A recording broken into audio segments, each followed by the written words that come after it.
at the same time full of learning for all of you. As I mentioned before, so if you have any questions during the presentation, please type them into the chat box. I or Ms. Bain will bring them up during the presentation if necessary.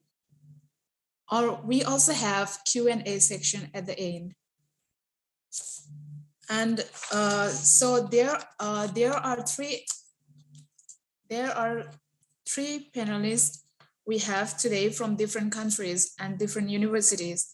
So first, we have Associate Professor Dr. Mark Tamtai, Payap University, Thailand. And second, we have Professor Dr. Asanga Tilakaratne, Buddhist Studies Program, University of Colombo, Sri Lanka. And finally, we have Associate Professor Dr. Amir Riaj, Department of Philosophy, Aligarh Muslim University, Aligarh, Uttar Pradesh, India. And the moderator will be Dr. Khaimok Laupipattana, an inviting lecturer of graduate school.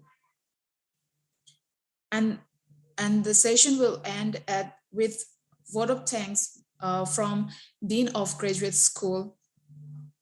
So this is the afternoon session we have ahead. And before we get started, maybe we can discuss something. If audience would like to ask something from about the university or would like to know, they can ask until we have our professors here.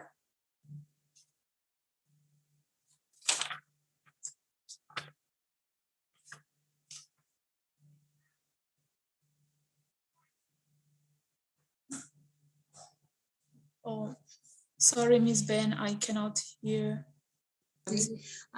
ถ้าอย่างนั้นนะคะดิฉันขอแจ้งกิจกรรมคร่าวๆที่จะเกิดขึ้นในช่วงบ่ายนี้นะคะที่เราจะเริ่มประมาณเวลา 13 นาฬิกาเป็นต้นไปนะคะกิจกรรมที่จะเริ่มขึ้นตอนช่วงบ่ายนี้นะคะทางคณะผู้จัดงานสัมมนาในครั้งนี้ได้รับความเมตตาอย่างสูงจากพระเดชพระคุณพระพรหมบัณฑิตศาสตราจารย์ดร.อุปนายกสภามหาวิทยาลัยมหาจุฬาลงกรณราชวิทยาลัยกล่าวปาฐกถานำในหัวข้อความดีความงามความจริงการไตร่ตรองและการตีความร่วมสมัยและพระเดชพระคุณท่านนะคะจะกล่าวปาฐกถานำทั้งภาคภาษาไทยและภาคภาษาอังกฤษให้เราได้ฟังต่อจากนั้นนะคะจะเป็นการเสวนาในหัวข้อเดียวกันก็คือความดีความงามความจริงการไตร่ตรองและการตีความร่วมสมัยซึ่งเราได้รับเกียรติจากท่านอาจารย์ดร.ไข่มุกเหล่าพิพัฒนา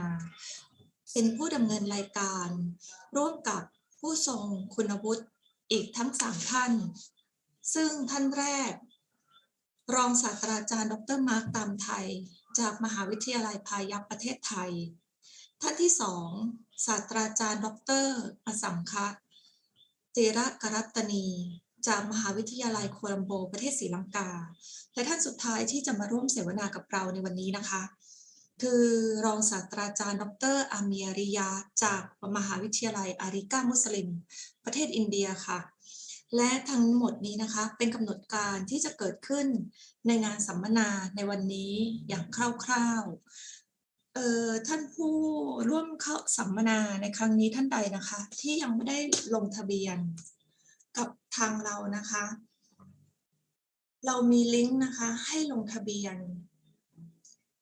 อยู่ทางด้านแชทบ็อกซ์ข้างๆเดี๋ยวเจ้าหน้าที่นะคะจะลงลิงก์ให้ทุกท่านได้ลงทะเบียนอีกครั้งหนึ่งนะคะและทุกท่านจะได้เห็นแบบประเมินโครงการสัมมนาวิชาการในครั้งนี้นะคะที่จะอยู่ข้างๆดิฉันรบกวนทุกท่านที่เข้าร่วมสัมมนาในวันนี้นะคะทำแบบประเมินให้กับทางคณะผู้จัดทำด้วยค่ะความคิดเห็นของท่านมีประโยชน์มากในการที่จะปรับปรุงและพัฒนางานสัมมนาของเราให้พัฒนายิ่งขึ้นไปแล้วก็ถ้าท่านใดนะคะพลาดโอกาสที่จะชมกิจกรรมในช่วงเช้าของเราเมื่อเช้านี้มีลิงก์ค่ะทาง Mcu Tv ตามลิงก์ที่ดิฉันได้วางไว้ในห้องแชทบ็อกซ์ทาง YouTube ค่ะลองคลิกเข้าไปได้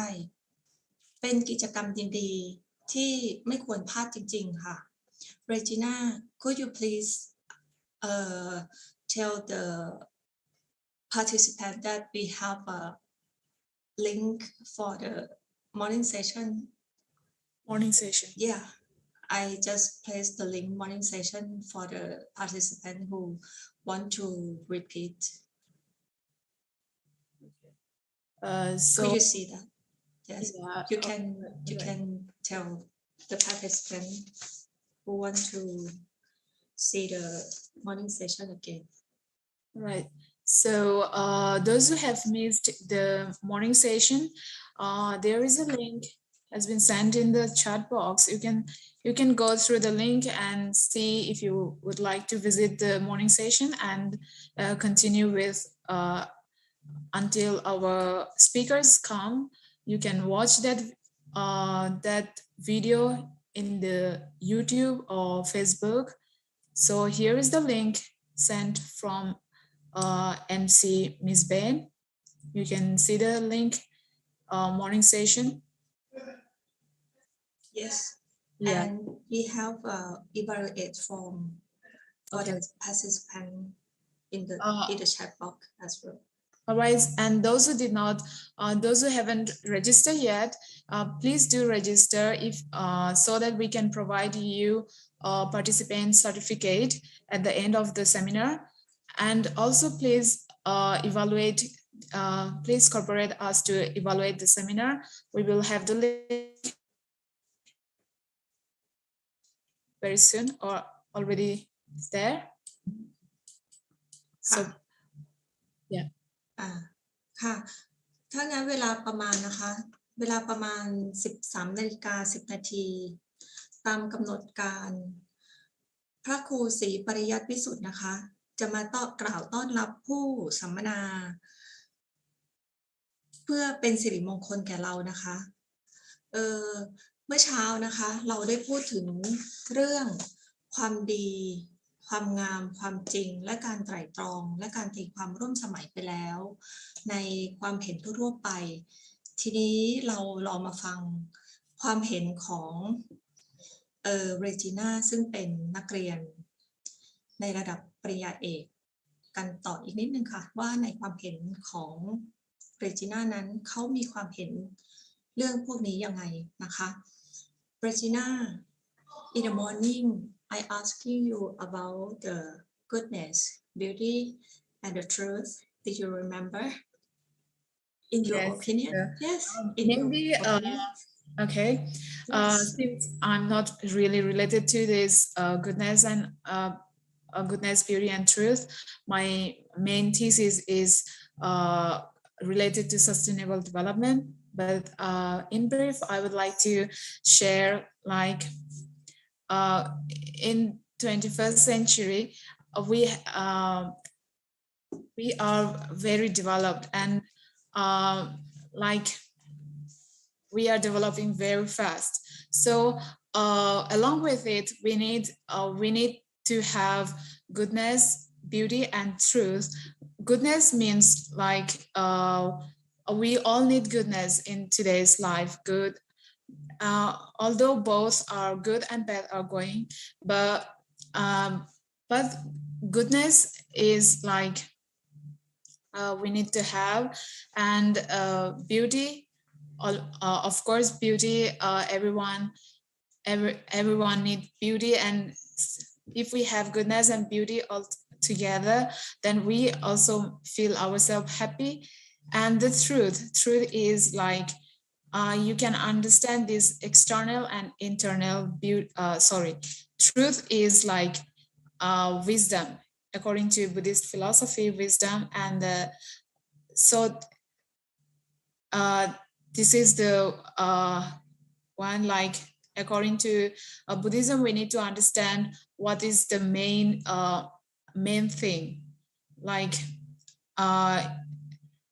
in Buddhism, we say like truth is something we need to understand about our life, and not like how to explain, I don't know this one. Yeah, I know. Something is just like an abstract that Yeah. difficult to say. Yeah, so according to Buddhism, there is something like truth. We need to understand what is the main goal of Buddhism. What, like, so in this way, I really. Yes.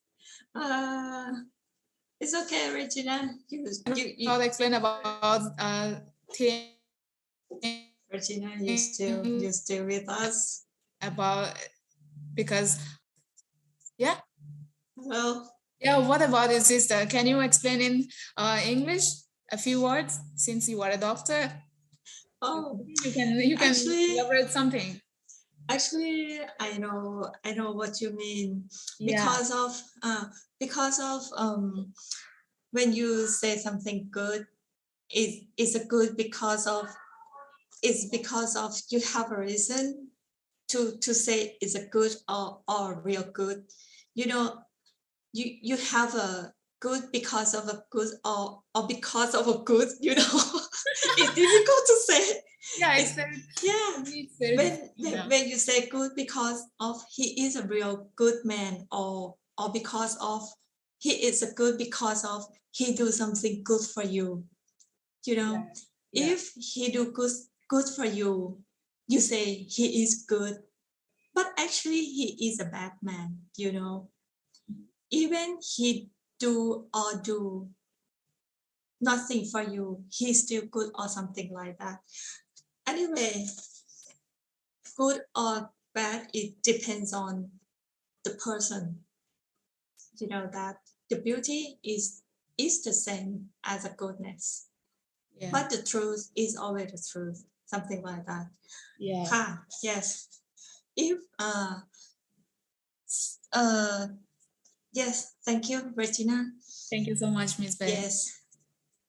ท่านผู้มีเกียรติคะถ้าอย่างนั้นนะคะหนูดิฉันรบกวนขอแจ้ง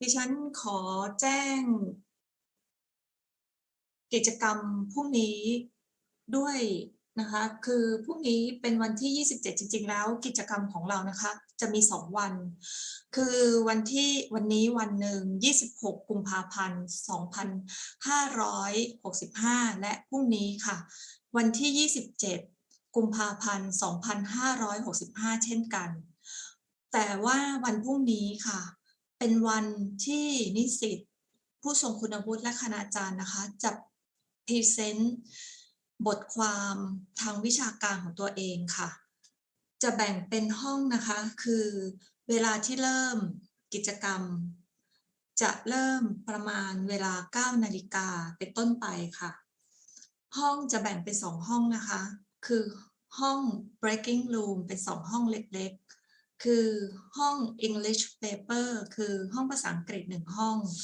และห้องภาษาไทยอีก1ห้องและในช่วงบ่ายนะคะก็จะเริ่มตั้งแต่เวลาบ่ายโมงนะคะห้องก็จะแบ่งเป็น2ห้องย่อยเหมือนเดิมค่ะคือห้องภาษาอังกฤษและห้องภาษาอังกฤษแล้วก็จะมีห้องเล็กๆเป็นห้องสัมมนาภาษาไทยอีกห้องหนึ่งเหมือนกันนะคะตอนนี้นะคะได้เวลาอันเป็นมงคลแล้วนะคะตามกำหนดการที่ได้กำหนดไว้นะคะขอกราบนมัสการพระเดชพระคุณพระครูศรีปริยัติวิสุทธิ์ผู้ช่วยอธิการบดีฝ่ายวิชาการวิทยาเขตนครราชสีมารองเจ้าคณะจังหวัดนครราชสีมาได้เมตตากล่าวต้อนรับผู้เข้าร่วมสัมมนาวิชาการระดับชาติและนานาชาติอีกครั้งในช่วงบ่ายเพื่อเป็นสิริมงคลแก่ผู้เข้าร่วมสัมมนาทุกท่านขอกราบอาราธนาเจ้าค่ะRegina. So Respect the most venerable Professor พระพรหมบัณฑิต the most venerable Professor พระธรรมวัชรบัณฑิต a rector of มหาจุฬาลงกรณราชวิทยาลัย University and welcome พระเถรานุเถระ Executive Faculty Member Official Management Team Officer Monk Layman and participant of the national and international academic seminar program. Today is the graduate school and มหาจุฬาลงกรณราชวิทยาลัย University นครราชสีมา Campus organize the 8th national and the 7th international seminar on Saturday, February 26, 2022. On this occasion, มหาจุฬาลงกรณราชวิทยาลัย University นครราชสีมา Campus as a co-organizer of the project with graduate school, I am very pleased to provide academic program and service to society. These projects correspond to the university's mission as following. First, produce and develop graduates with desirable characteristics. Second, research and develop knowledge in the Tipitaka to solve social problems. Third, promote Buddhism and academic service to society. Fourth, preserve the culture and develop learning resource for cultural tradition. The 8th national and the 7th international seminar organized in February 26, 27, 2022, and today is 26 February seminar on the topic of goodness, beauty, and trust. Contemporary reflection and interpretation seminar on the subtopic of good in the ethical dimension, beautiful in the aesthetic dimension,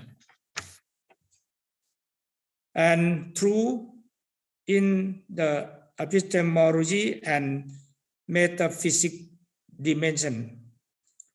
On 28 February 2022, there are activities for participants to participate in the program, including the faculty and interest party who submit. The article to present academic achievement to internal and external experts. The seminar of the national and international academic is not just for development of academic work by students and faculty, but also a network of academic and international education management network and public relations of มหาจุฬาลงกรณราชวิทยาลัย University and making the university know and have a real impact to society. Therefore, it is a good opportunity for all participants to listen academic lecture. in the morning and afternoon, which expect to be beneficial to their education and increase their academic knowledge skill. I am พระครูศรีปริยัติวิสุทธิ์ Assistant to Director of Academic Affairs MCU นครราชสีมา Campus. As co-host of the program with Graduate School. On this occasion, I would like to most welcome all of you entering the 8th National and the 7th International Seminar. Thank you very much. ในนามคณะกรรมการผู้จัดงานสัมมนาขอกราบขอบพระคุณพระเดชพระคุณพระครูศรีปริยัติวิสุทธิ์ผู้ช่วยอธิการบดีฝ่ายวิชาการวิทยาเขตนครราชสีมารองเจ้าคณะจังหวัดนครราชสีมาเป็นอย่างสูงที่เมตตากล่าวต้อนรับแก่ผู้เข้าร่วมสัมมนาในครั้งนี้เจ้าค่ะเรจิน่าTake the opportunity to thank you, Venerable, for your glorious welcome speech. So now I would like to invite Dr. Kaimuk to invite Professor Most Venerable for speech on Goodnes, Beauty and Truth, Contemporary Reflections and Interpretations. I would like to invite Dr. Kaimuk. ก่อนที่จะนำพระคุณเจ้าเถรานุเถระและท่านผู้มีเกียรติทุกท่านนะคะเข้าสู่กิจกรรมต่อไปดิฉันขออนุญาตกราบเรียนเชิญท่านอาจารย์ดร.ไข่มุกเหล่าพิพัฒนาแนะนำประวัติและผลงานทางวิชาการของพระเดชพระคุณพระพรหมบัณฑิตศาสตราจารย์ดร.อุปนายกสภามหาวิทยาลัยมหาจุฬาลงกรณราชวิทยาลัยกราบเรียนเชิญท่านอาจารย์ดร.ไข่มุกเหล่าพิพัฒนาค่ะ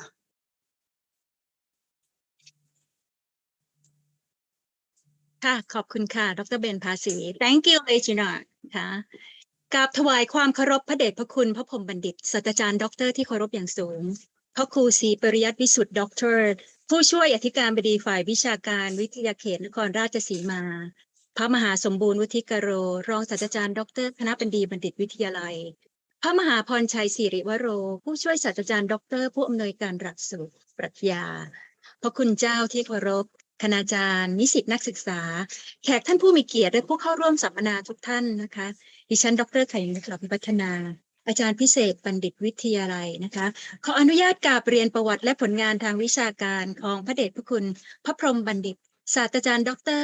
อุปนายกสภามหาวิทยาลัยมหาวิทยาลัยมหาจุฬาลงกรณราชวิทยาลัยแก่ท่านผู้มีเกียรติและผู้เข้าร่วมสัมมนาทุกท่านค่ะศาสตราจารย์ดร.พระพรหมบัณฑิตนามเดิมประยูรมีฤกษ์ฉายาธรรมจิตโตเป็นพระราชาคณะเจ้าคณะรองชั้นหิรัญญบัตรปัจจุบันดำรงตำแหน่งเจ้าอาวาสวัดประยูรวงศาวาสวรวิหารกรรมการมหาเถรสมาคมประธานกรรมการเผยแผ่พระพุทธศาสนาแห่งชาติอาจารย์ประจำหลักสูตรปริญญาพุทธศาสตร์มหาบัณฑิตสาขาสันติศึกษามหาวิทยาลัยมหาจุฬาลงกรณราชวิทยาลัยประวัติการศึกษานะคะพุทธศักราช 2519 ท่านสอบได้ปรริญญาธรรม 9 ประโยคขณะเป็นสามเณรพุทธศักราช 2521 ท่านได้รับปริญญาตรีเกียรตินิยมอันดับ 1 สาขาปรัชญาจากมหาวิทยาลัยมหาจุฬาลงกรณราชวิทยาลัยพุทธศักราช 2523 ปริญญาโทสาขาปรัชญามหาวิทยาลัยเดลี University of Delhi ประเทศอินเดียพุทธศักราช 2525 เตรียมปริญญาเอกสาขาปรัชญาจากมหาวิทยาลัยเดลีประเทศอินเดียพุทธศักราช 2527 ประกาศนียบัตรภาษาฝรั่งเศส Diploma in French ฟอร์มมหาวิทยาลัยเดลีประเทศอินเดียพุทธศักราช 2529 ปริญญาเอกสาขาปรัชญาจากมหาวิทยาลัยเดลีประเทศอินเดียผลงานทางวิชาการของท่าน Existentialist and Early Buddhism ปรัชญากรีกบ่อเกิดภูมิปัญญาตะวันตกพุทธศาสนากับปรัชญาวิมุตติมรรคประธานคณะผู้แปลพระพรหมบัณฑิตศาสตราจารย์ด็อกเตอร์เป็นพระนักวิชาการนักบริหารนักการศึกษานักเทศน์และนักเขียนผู้มีผลงานมากมายทั้งในภาษาไทยและภาษาอังกฤษเป็นพระสงฆ์ไทยรูปแรกที่ดำรงตำแหน่งศาสตราจารย์ในมหาวิทยาลัยได้รับรางวัลและดุษฎีบัณฑิตกิตติมศักดิ์จากหลายสถาบันและเป็นราชบัณฑิตกิตติมศักดิ์สาขาปรัชญาในฐานะเจ้าอาวาสวัดประยูรวงศาวาสท่านได้บูรณะปฏิสังขรณ์พระบรมธาตุมหาเจดีย์ของวัดจนได้รับรางวัลยอดเยี่ยมอันดับหนึ่งด้านการอนุรักษ์มรดกทางวัฒนธรรมจากองค์กรยูเนสโก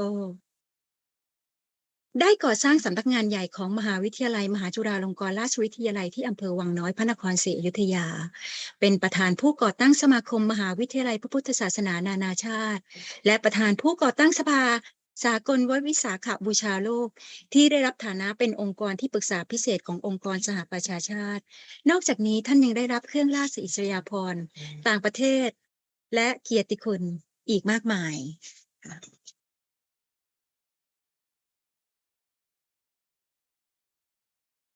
English version. The most venerable Professor Dr. Pathom Bandit, highly respected monks, venerables, distinguished speakers, executives, scholars, adjunct students, and all attendants. I am Dr. Khaimuk Rapipatana, the invited lecturer of Graduate School, Mahachulalongkorn Rachvidyalaya, University, Thailand. It's my honor to introduce our highly respected keynote speaker.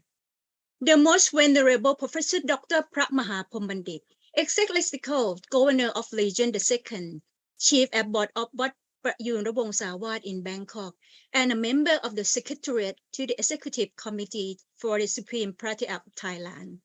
He was born in Suphanburi Province and entered the monastic life as a novice at the age of 12 in 1976, while still a novice. He completed the highest degree of traditional Pali study in Thailand, Pali Grade 9. In the same year, His Majesty the King of Thailand sponsored his higher ordination in the Temple of the Emerald Buddha. He received his bachelor degree in philosophy with first-class honor from MCU. He then entered the University of Delhi, India, where he obtained the diploma in French, Master of Arts, Master of Philosophy, and a doctorate degree. His PhD dissertation, written in English and published as Selflessness in Source Existentialism and Early Buddhism, has been very popular and reprinted many times. The Thai Sangha Supreme Council forced him to be the Thai Buddhist Temple in Chicago, USA, as a Pathamatud missionary monk. Apart from Sangha administrative work, he is one of Thailand's scholar monks and the author of more than 60 books on Buddhism and philosophy. His published works in Thai and English include, among others, History of Greek Philosophy, A Buddhist Approach to Peace, Buddhist Morality, Buddhist Worldwide View, and International Recognition of the Day of Vesak.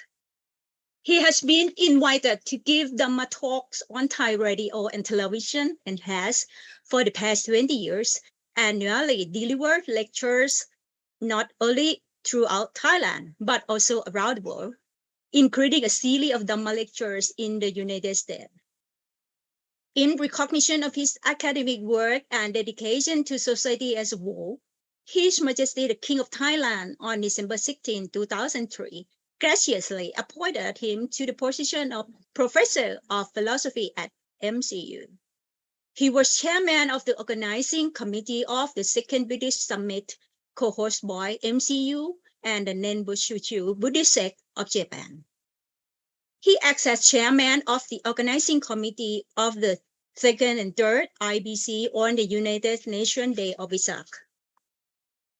He is chairman of IOC for the fourth IBC on the United Nations Days of Vesak, previously known as พระมหาประยูรมีฤกษ์พระเมธีธรรมาภรณ์พระราชวรมุนี พระเทพโสพลพระธรรมโกษาจารย์ He was given the new title to พระพรหมบัณฑิต by His Majesty the King of Thailand on December 5, 2005 in recognition of his continuing contribution to the Sangha and the broader society.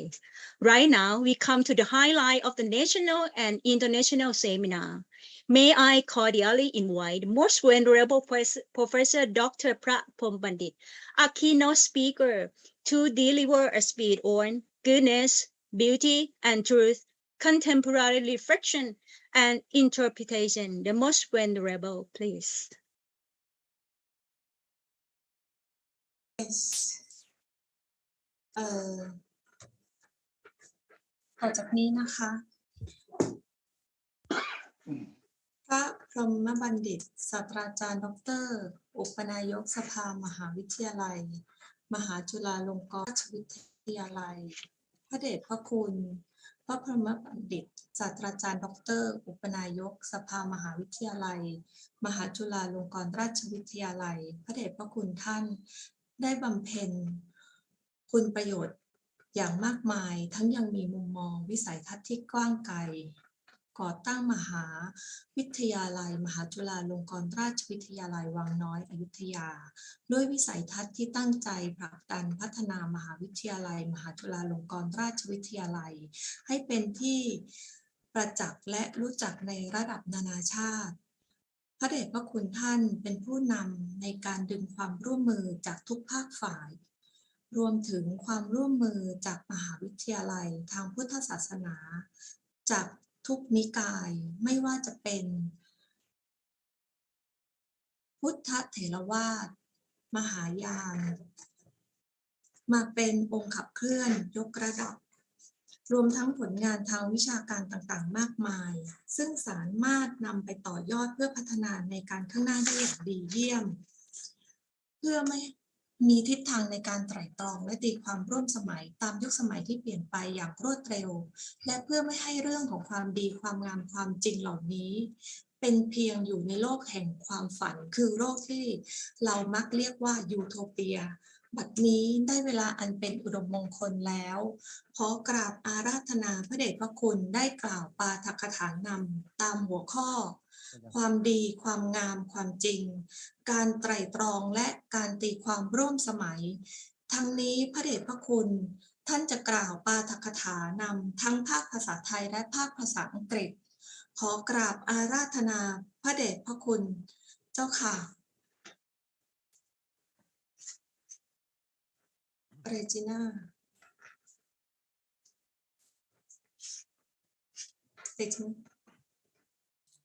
ท่านพระเถรานุเถระ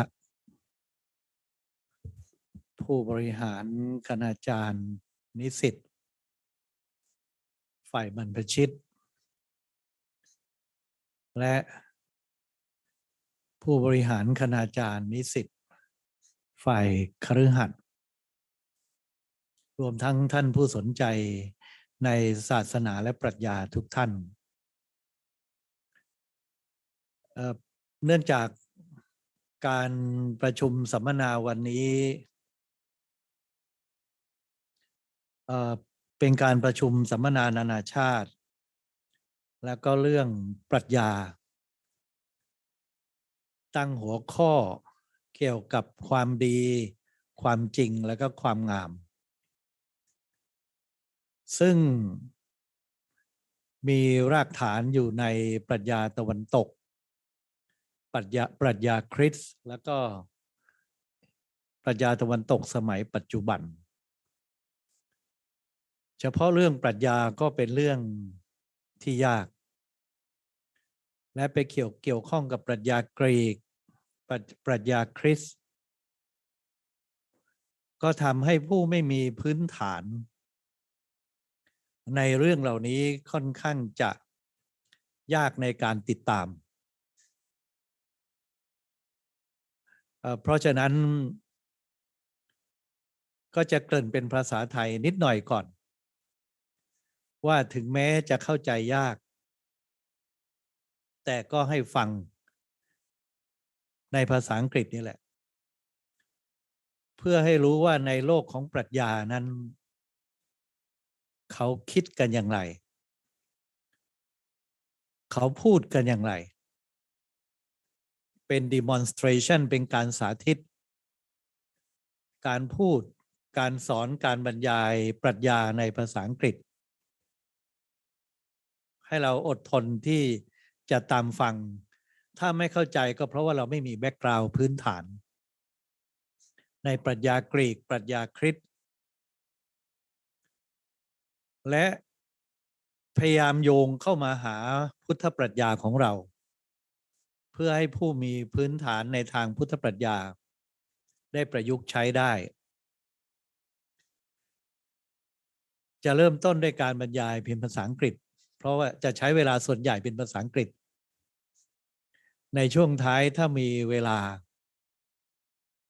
ก็จะสรุปเป็นภาษาไทยเพราะฉะนั้นต่อไปนี้ก็จะเริ่มการบรรยายเป็นภาษาอังกฤษต่อไป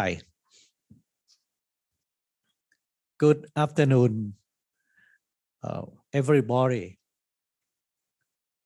I have started my discussion this afternoon by referring to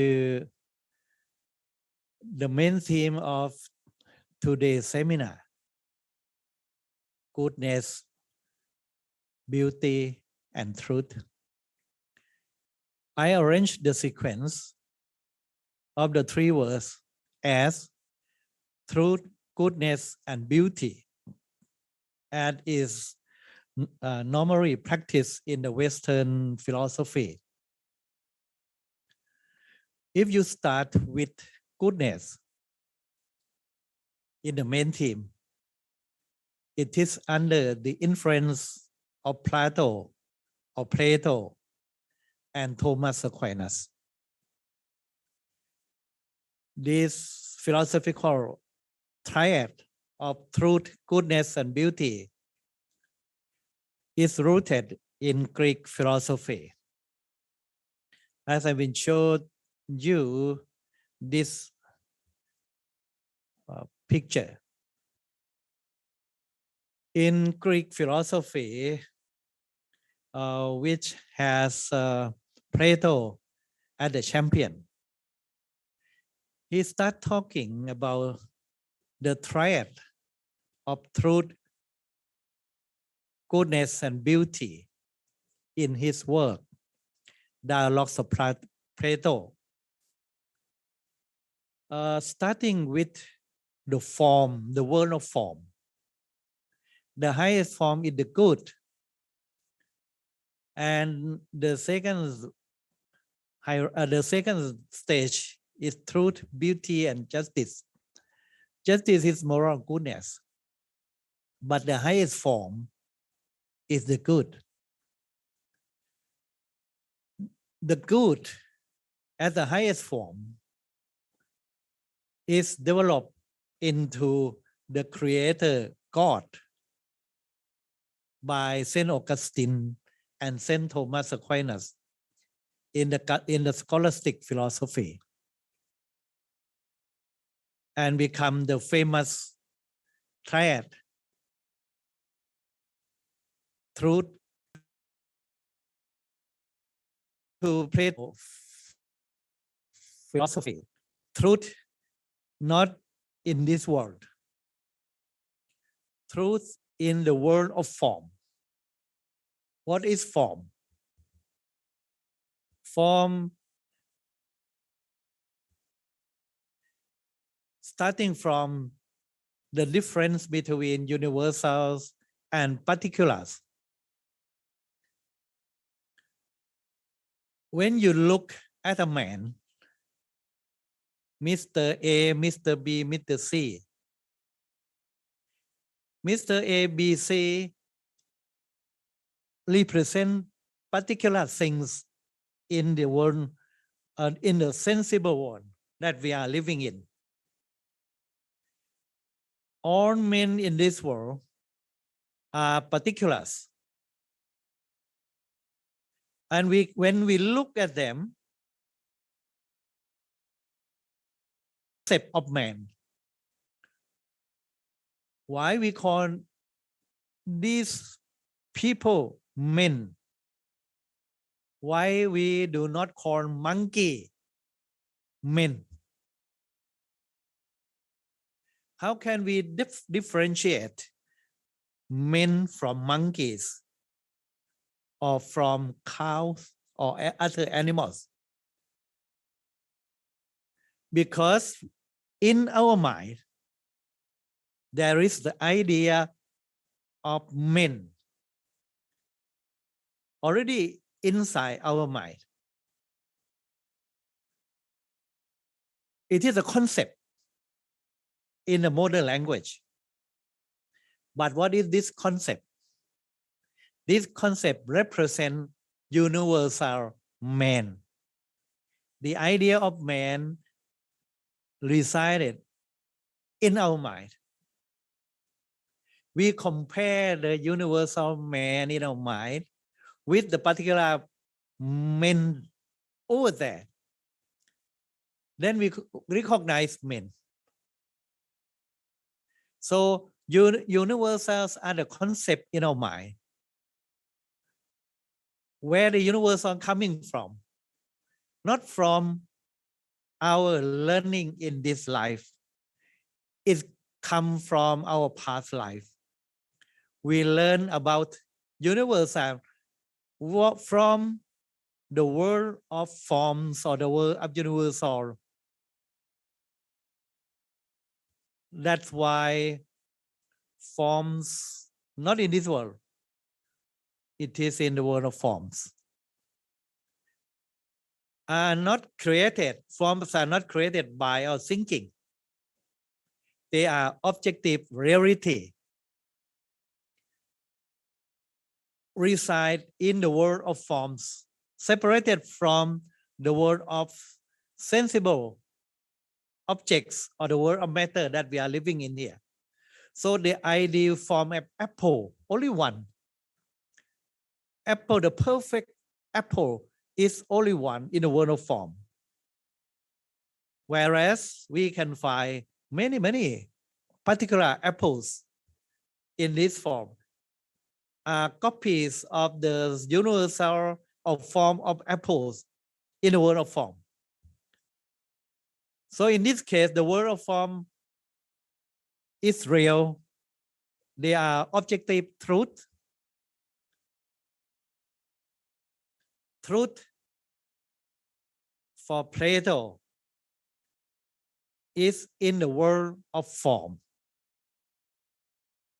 Whereas the world that we are living in, the world of matter, are representatives or copies of the original one, the world of forms. Truth is there in the world of form. How we learn about the truth of the world of form? From our past life. We live there and be born in this world with the innate idea of the form. That's why we can say, well, here, we can see the hierarchy. For example, the highest form is the good. And from the good, you have the form of beauty in the world of form, the form of beauty. We have the innate idea of beauty from previous life. When we were born in this world, that innate idea still in our mind, we have the concept of beauty that represent the world the form of beauty in the world of form. Once we have form of beauty as a concept in our mind, we compare the concept of beauty with particular or individual beautiful things in the world. Beautiful women, beautiful jazz and flowers.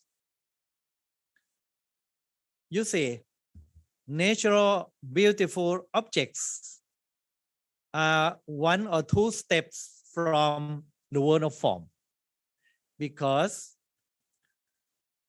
it has to refer to the concept of beauty in the mind of men. And this beauty is a copy of the form of beauty in the world of form. So beautiful natural objects, people are beautiful.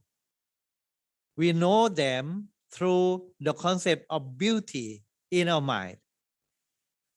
If we created beautiful objects like painting, music, like this, objects of our creation, paintings, sculpture, are 2 or 3 steps far from the original, that is the form of beauty. So the value of beauty of the object of creation men are far from the original one, beauty. So value of painting is less than natural object, according to Plato. So this is a imitation of beautiful entities. Why you have to imitate or take imitation when you can have a beautiful person? And beautiful person is not permanent, it change. It can become ugly. So unchangeable beauty is in the world of form. Unchangeableness is truth.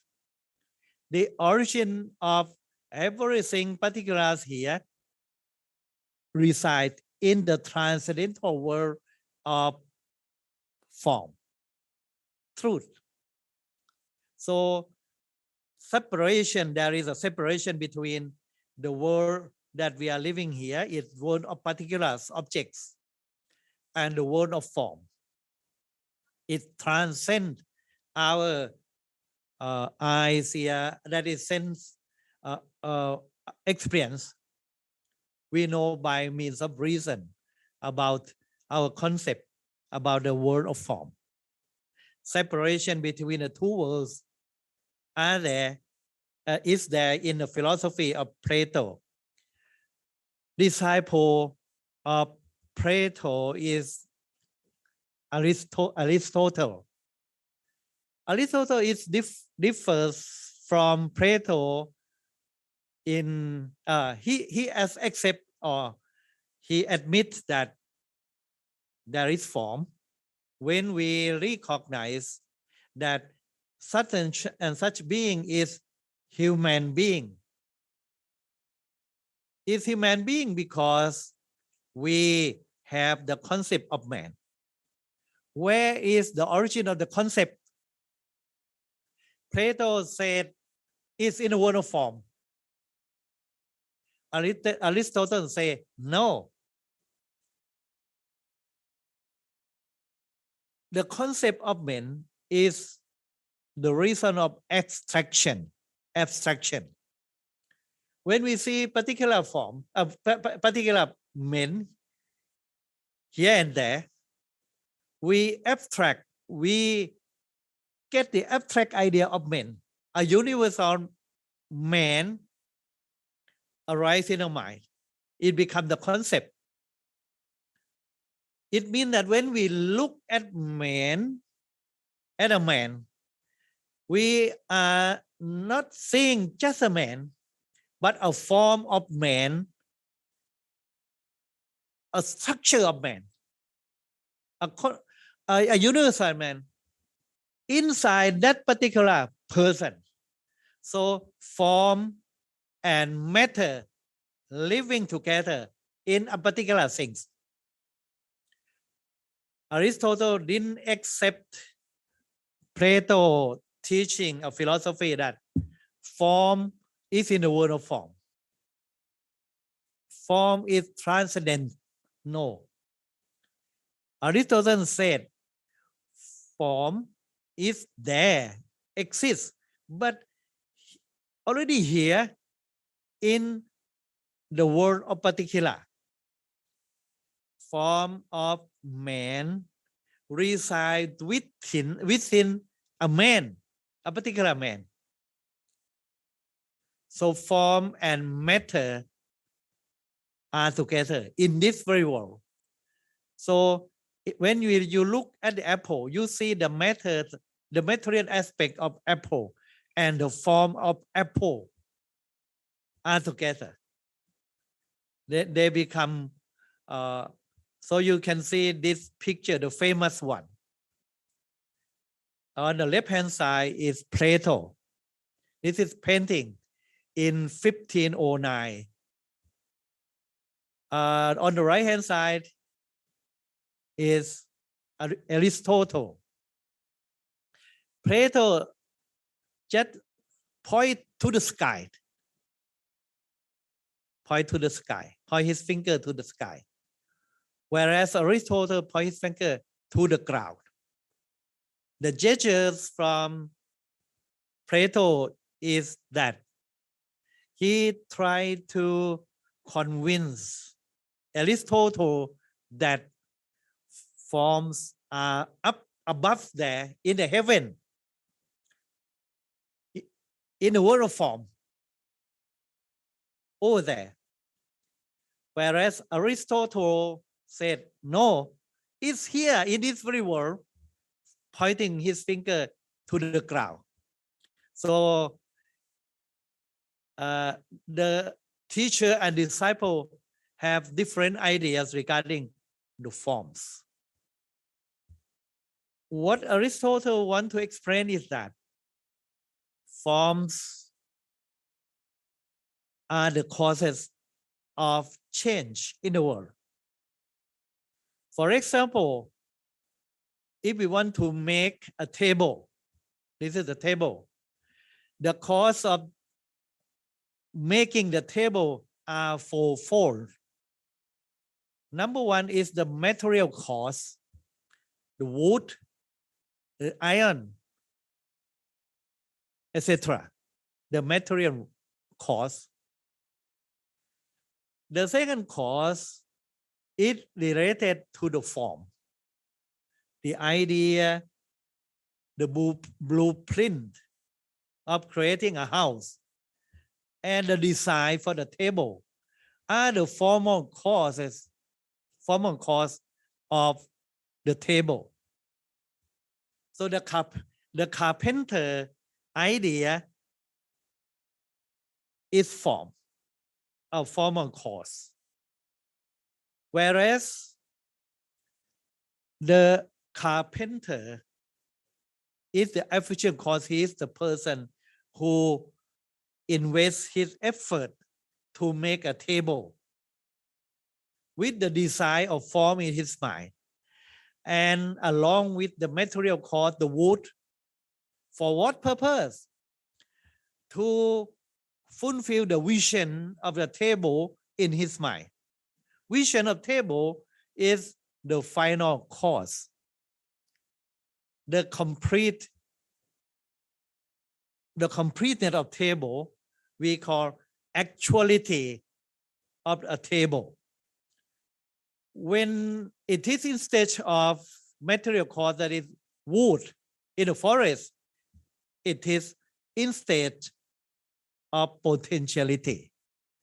From potentiality to actuality become the final completeness of table. You need another two causes, formal cause or design, and the effort of the carpenters. See, the four things are causes of change in the world. Starting from potentiality to full actuality. So from Plato and Aristotle come to Christianity. For example, in St. Thomas Aquinas' explanation, he utilized the concept of four causes by Aristotle, explaining the state, why we need the government, because the country like Thailand,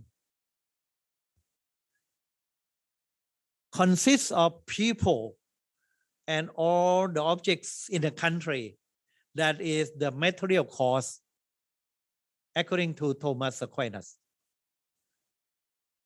And the next stage is that you need the law govern the country. It is the formal cause. The government and the legislator has to pass the law. The law is the formal cause of the country. Who are the efficient cause of state? That is government and ruling authority to develop the country in accordance with the law toward its final cause, that is the ideal, the common good of all people, for the benefits of many people, of Samist people. That is for the benefits of the common good. To arrive at the common good, that the benefit of the nation, we need to govern ปกครองแผ่นดินโดยธรรม โดยธรรม mean by law. To govern the country by law. Who govern? The government of His Majesty. So the four causes are there. This I explain in the framework of Aristotle and Saint Thomas Aquinas. Why I talk about this thing in Saint Thomas Aquinas? Because Saint Thomas Aquinas, 1,000 years later, adopt Plato and Aristotle philosophy to explain the concept of being, the highest truth, the concept of being. What is this being? God. Properties of being, or quality of God, is considered to be truth, goodness, and beauty.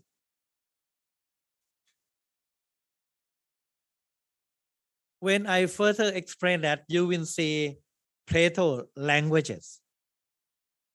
According to Thomas Aquinas, truth, goodness, and beauty are the same. This is very important to take note. How truth, goodness, and beauty are unified to be one and the same thing. Aquinas' answer is because they are form, in the word of form,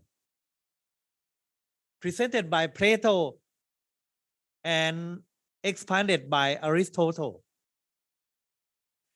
Whereas Aristotle said form are in this world, Aquinas and Saint Augustine would say that they are transcendental being in the heaven.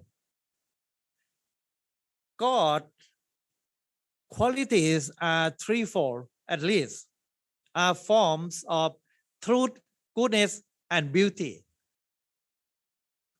The triad of truth, goodness, and beauty are developed by Christian philosophy.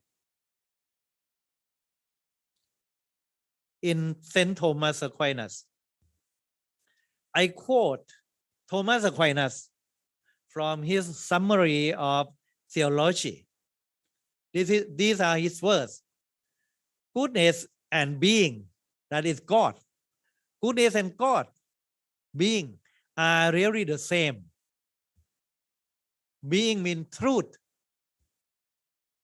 True existence of God and His goodness are really the same. Differ only in idea, which is clear from the following argument.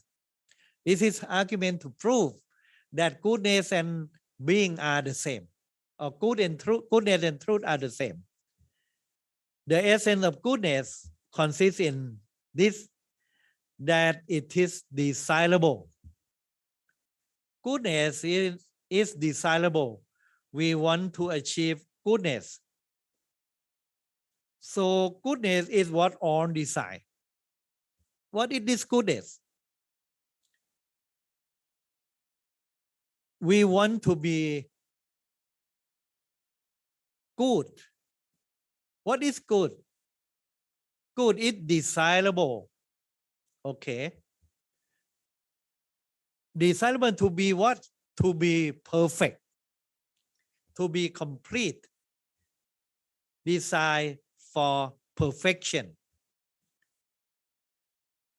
Individual man is incomplete. We have desire. We have tanha. We want to be something complete. There is emptiness in our life.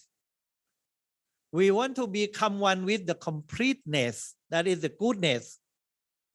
That is being.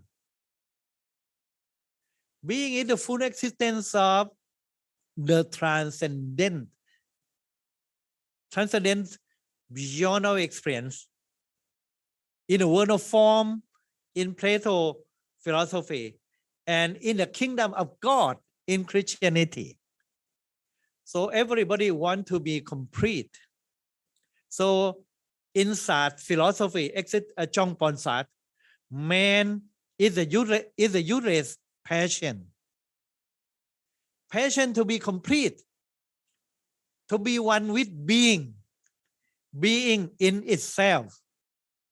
That is God. But for Chong Pon Sat, being itself is the material object like microphone, computer, table. Because table never wants to be anything. It has no mind, no consciousness. When you have mind or consciousness, you are aware of your nothingness, emptiness, and you decide to be something. In Buddhism, you want to be complete, liberated, to be full in your mind, to attain nirvana or nibbana. In Christianity, you want to be one with God. In Chong Pon Sat existentialism, you want to be being in itself. For Sat, it can never be fulfilled. That is, it's a useless desire. Just like the Buddha saying, Natti tanha samanadi. No liver, no liver is equal to desire. Desires always lack, want to be something complete. Whereas in Christianity, man desires to be complete when unified with God. That is truth. So this being one with God is goodness, desirability. And that being one with God means God exists. God is truth. That is what the meaning of truth there. So come to beauty. According to Aquinas, beauty, and we have seen goodness and truth are the same. Truth is being. Being has its existence. Truth, existence, being are the same. Good, we want to be one with being. That is goodness. Now come to beauty. Beauty and goodness is a thing are identical fundamentally. For they are based upon the same thing, namely the form. So this concept form is from Plato philosophy. This is a development or adaptation of Plato philosophy into Christianity. Beauty and goodness is in a sense are the same because beauty is a form of beauty. Goodness is a form of goodness. And where is it? Where are they? Are they in the world of form according to Plato? They are in the kingdom of God. So goodness is beauty. Remember it. Because goodness is a desire to be complete. And beauty is a desire to be fulfilled by looking at beautiful objects. So when it said that goodness is placed as beauty, so goodness is beauty.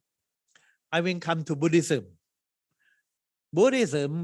In Buddhism, what is beauty? Sopa or sopana. So sopa, beauty, sopana,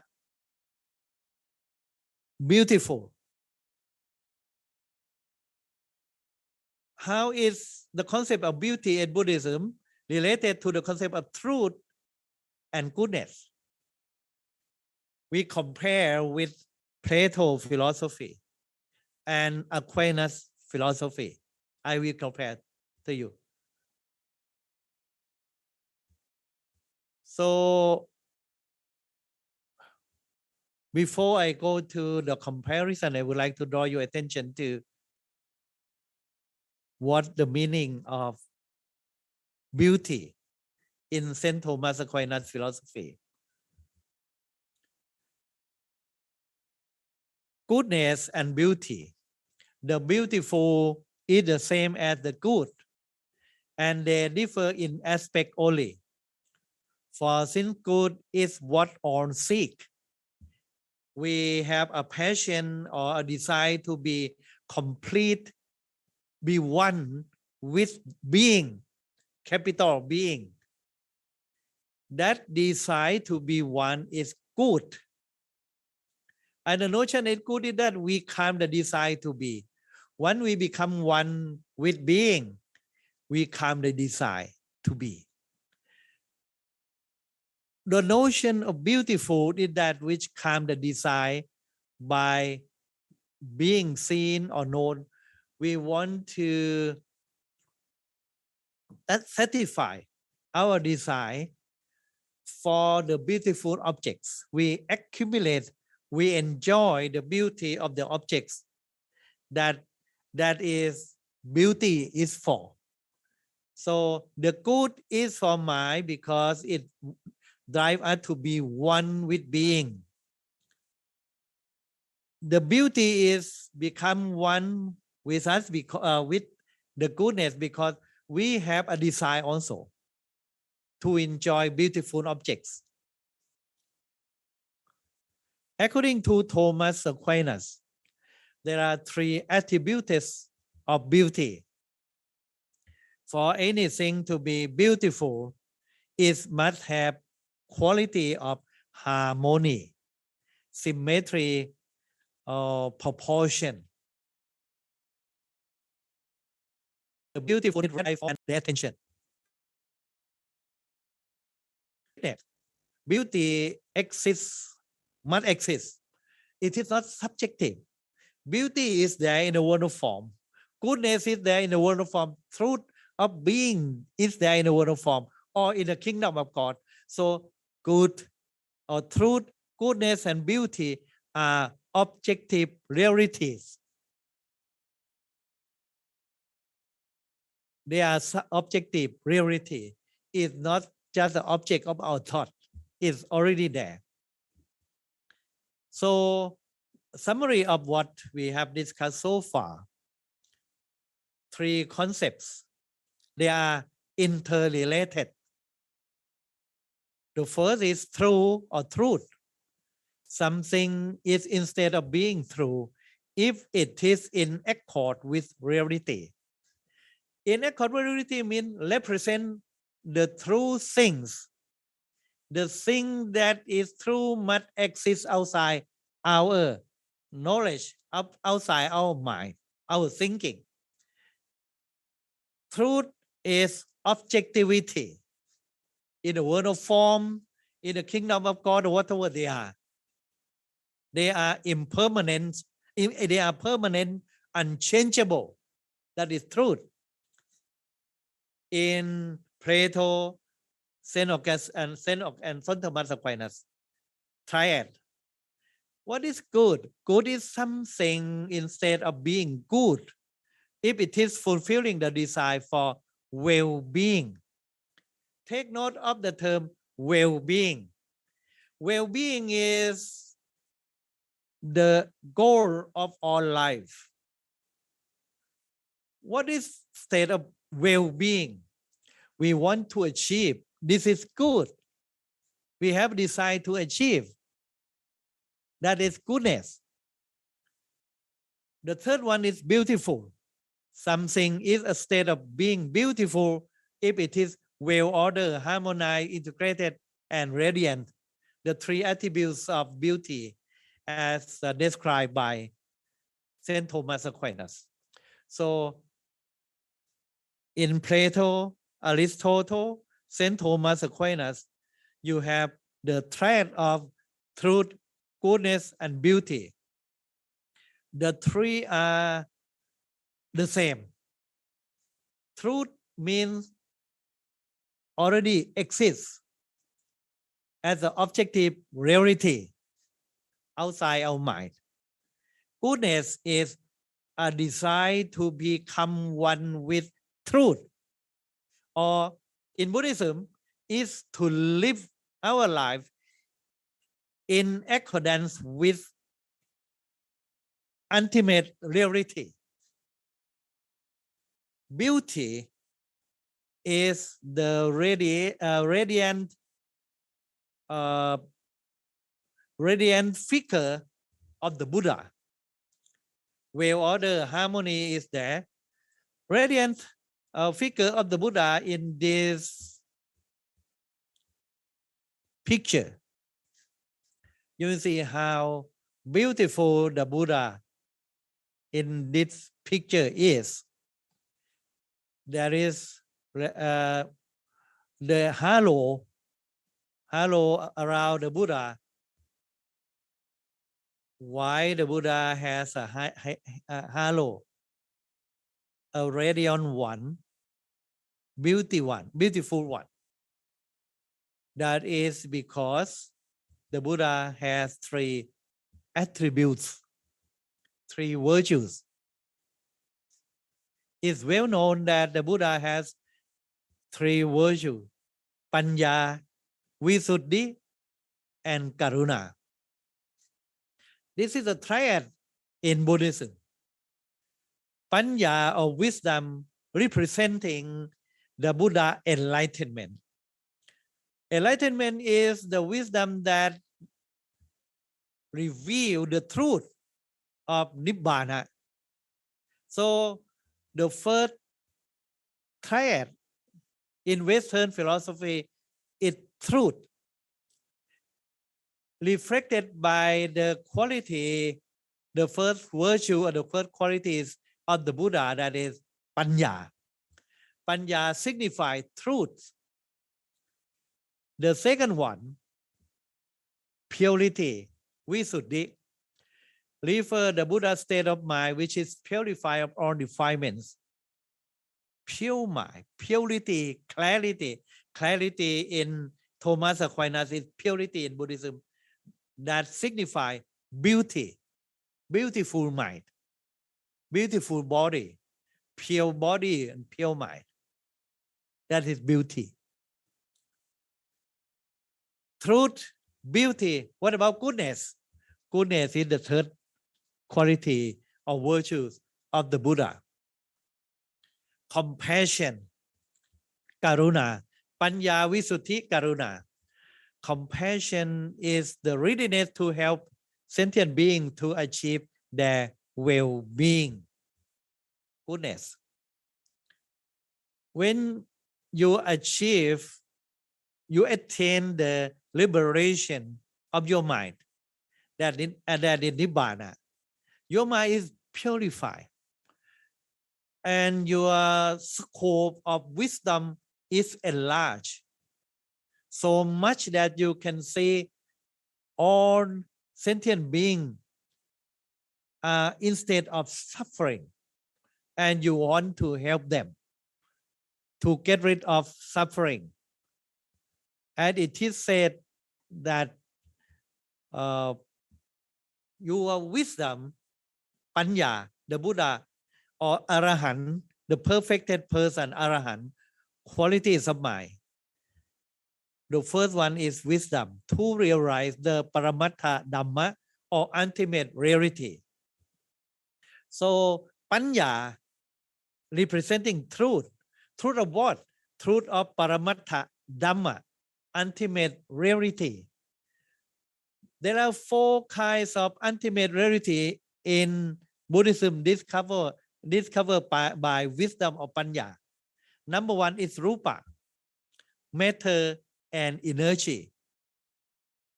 They are substances. No, they are non-substantial. Matter and energy, but not they are not created by our mind. It exists outside our mind. It's reality, ultimate truth, or ultimate reality, rupa. The second one is citta, mind or consciousness. The third one is cetasika, mental factors. And the fourth one is nibbana, liberation. Nibbana is a sankhata, transcendental, lokuttara. Remember, the world of form is transcendental. It's above or beyond our cognitive thinking. It is lokuttara, beyond this world. Nibbana. If Nibbana is not anything in the world, does it mean that Nibbana doesn't exist? No. Nibbana exists, is a truth, is a reality. So the reality or the truth of Nibbana is as clearly as matter, mind, and mental factors.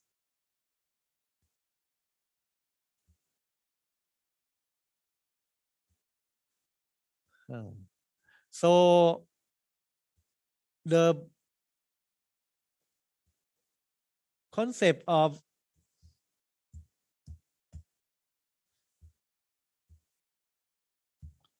there is problem with computer.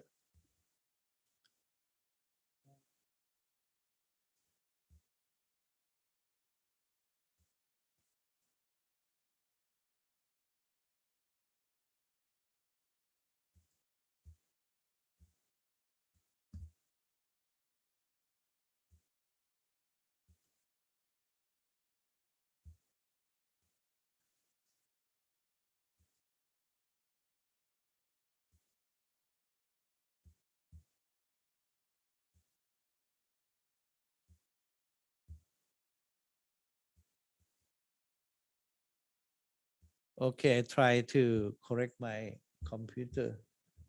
Cannot move it.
come to the Buddhist concept of truth, goodness, and beauty. So my point is that Nibbana is transcendental, transcends our sense experience. If Nibbana is transcends our sense experience, does it mean that Nibbana doesn't exist or it exists? Take note of the Buddha words when he described the concept of Nibbana. In the sutra, Nibbana Sutta, there is that dimension, Ati Bhikkhave Ayatanang. Monks, there is that dimension where there is neither earth nor water, no fire nor wind, neither this world nor the next world, nor sun nor moon. And there I say, there is neither coming nor going, nor staying, neither passing away nor arising, unestablished and evolving without support. This is the end of suffering. This is Nibbana. When he used a negative language to say that this is not Nibbana, this is not Nibbana, does it mean that it signifies that there is no existence of Nibbana? No. He means that Nibbana exists already there. And the Buddha speak the language, negative language, in negative sense, to signify the existence of truth and Nibbana. Don't misunderstand him. Don't misunderstand the Buddha. This language in negative term like emptiness or shunyata. Shunyata of Nibbana doesn't signify that there is no Nibbana. Nibbana is there. Language is like a finger. Nibbana is like the moon. In Surankama Sutra in Mahayana, the Buddha said to Ananda, suppose someone is pointing to the moon to show it to another person, that other person guided by pointing finger should now look at the moon. But if he looks instead at the finger, the language, taking it to be the moon, not only that he failed to see the moon, but he mistaken about the finger. The moon here is Nibbana. Language, whether in negative term or positive terms, are fingers. Don't mistake your the fingers with the moon. Don't mistake the language with the truth of Nibbana. That is the point. So Nibbana is truth. Rupa, material form. Chitta, consciousness. Cetasika, mental factors are truth. Ultimate reality in Buddhism. When we have ultimate reality, that is Nibbana, we have a desire, a passion to attain Nirvana. How to attain Nirvana? By good morality, good conduct, that is goodness, to follow the path to Nibbana, that is Magga. Summarize into Sila, morality, Samadhi, concentration, and Panya, wisdom. So goodness is virtue, is a path, a desire to become one with Nibbana. So we can see here the Buddha words in Dhammapada. why wisdom leads to cultivate goodness or compassion in our mind. How? The Buddha said, when a wise man has carefully rid himself of carelessness and climbed the high castle of wisdom, sorrowless he observed sorrowing people, like a clear-sighted man on a mountain top, looking down on the people with limited vision on the ground below. When you are when you attain highest wisdom, realization of truth of Nibbana, just like you are on the top of the castle, looking down to the people in a congested street, traffic jam, so many problems there. You want to guide them. You want to help them to get out of the problems. So immediately, compassion that decide to help other people to achieve the goal, the Nibbana, come into your mind. Through wisdom come compassion and other virtues. So compassion and other virtues are goodness following wisdom. Wisdom representing truth, compassion and other virtue representing goodness in Buddhism. Truth leads to goodness. And beauty, what about beauty in Buddhism?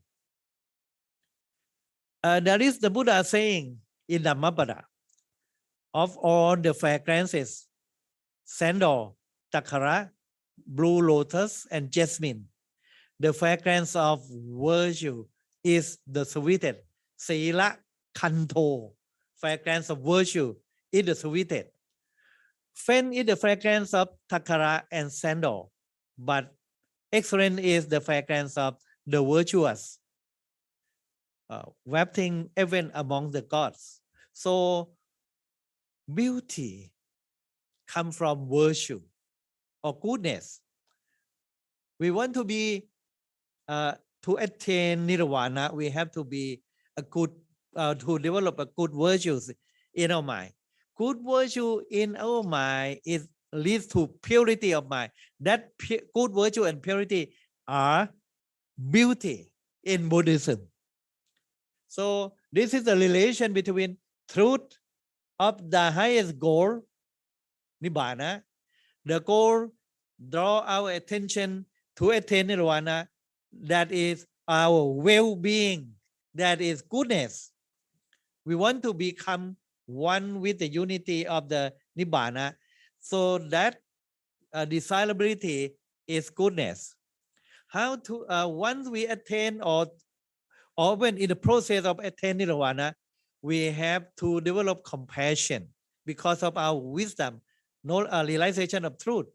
We realize the truth, the true meaning of life, the suffering of the people. We want to help them. To help other people, help us to become enlightened one, the Buddha. So the quality of mind of the Buddha or Arahant are beautiful. Sopana Cetasik or Sila Kanta, the fragrance of virtue, the fragrance of virtuous person. So in our mind, you will find beauty if our mind or consciousness consists of beautiful mental factors, Sopana Cetasika. Among 25 beautiful mental Cetasika, 19 mental factors Cetasika are universal to all beautiful minds, Sopana Citta. You will see the concept of Sopana or beautiful mental factor, Sopana Cetasika, beautiful mental factor, and beautiful mind, Sopana Citta in Buddhism. Why they are beautiful? Why they are Sopana? Because they are the quality of mind of the person who almost attain Nibbana or want to attain Nirvana. Even the perfected one, the Arahant or the Buddha, the enlightened one, has the qualities of mind that are beautiful. This is the concept of truth, goodness, and beauty in Buddhism. Rely on the three qualities of the Buddha virtue: Panya, realization or wisdom or realization of truth; Visuddhi, purity of mind, that is beauty; and Karuna, goodness, desire to be purity, to be purified, desire to be the enlightened person, goodness.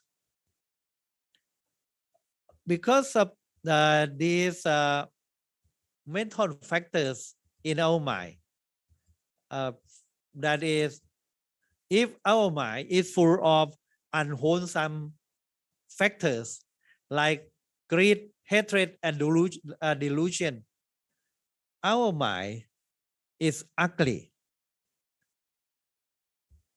These roots of unwholesome action make our life ugly. Ugliness signified unwholesome defilements in our mind, like greed, hatred, and ignorance or delusion. Whereas the 25 wholesome mental factors like generosity, alobha, loving kindness, metta, wisdom, panya, they are good qualities of mind, beautiful mental factor, sopana, cetasika. It decorates our mind. Our mind become beautiful mind. This is the beauty in Buddhism. So now we can see that the concept of the goodness, truth, and beauty in Plato, Aristotle, Saint Thomas Aquinas, and in Buddhism.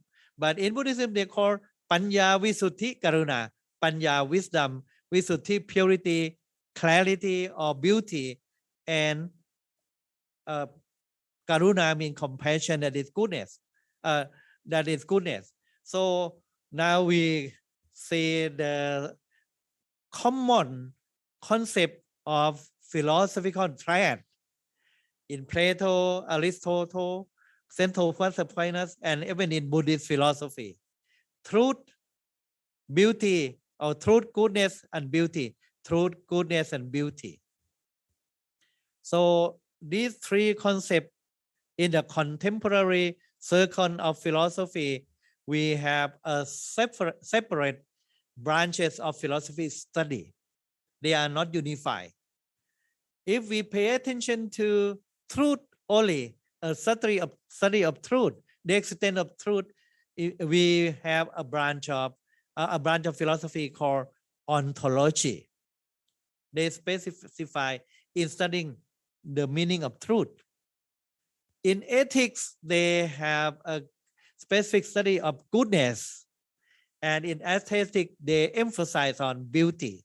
So the three branches of philosophy focus on study on truth, goodness, and beauty separately, not in a unified manner, the same thing that we find in Plato up to problem again. We find in Aristotle.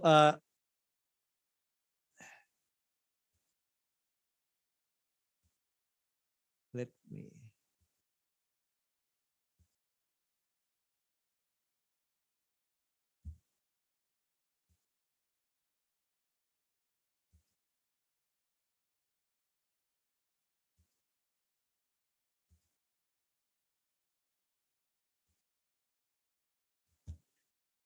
Now come to the contemporary reflection of the concepts of truth, goodness, and beauty.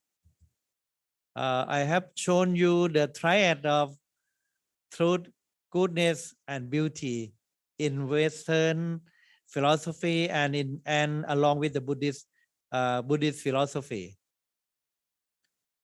You can see that regarding the truth, ontological study of truth, we have the theory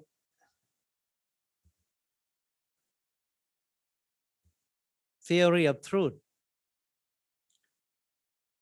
There are the contemporary theory of truth that we like you to draw your attention to. Number one is correspondent theory of truth. Number two, pragmatic theory of truth. Number three, deflationary theory of truth. Number four, logical positivism. And number five, phenomenology. On these theory are philosophical study of truth in the contemporary philosophy. Now we see the limit of each, we can see the limit of each theories. And the point is that how you fit Buddhist philosophy into the framework of this theory of truth. This is a philosophical thinking that I want you to follow. Number one is the correspondent theory of truth. The correspondent theory of truth said that the propositions are true if and only if they correspond with the facts. This is the general acceptance by most of us. Why we say that something is true? Because it's already there, outside our mind. When we say that it's raining, we can check, we can prove that it's raining out there. So our proposition or statement representing the reality, existing reality out there. When we say that there is Nibbana in a Lokuttara level of truth, it means Nibbana is there, not inside our mind, outside the mind, beyond our thinking. That is correspondent theory of truth. The second one, pragmatic theory of truth. The notion of truth as a relation of correspondence between belief and reality is not rejected, but qualified by reference to action, future experience, etc.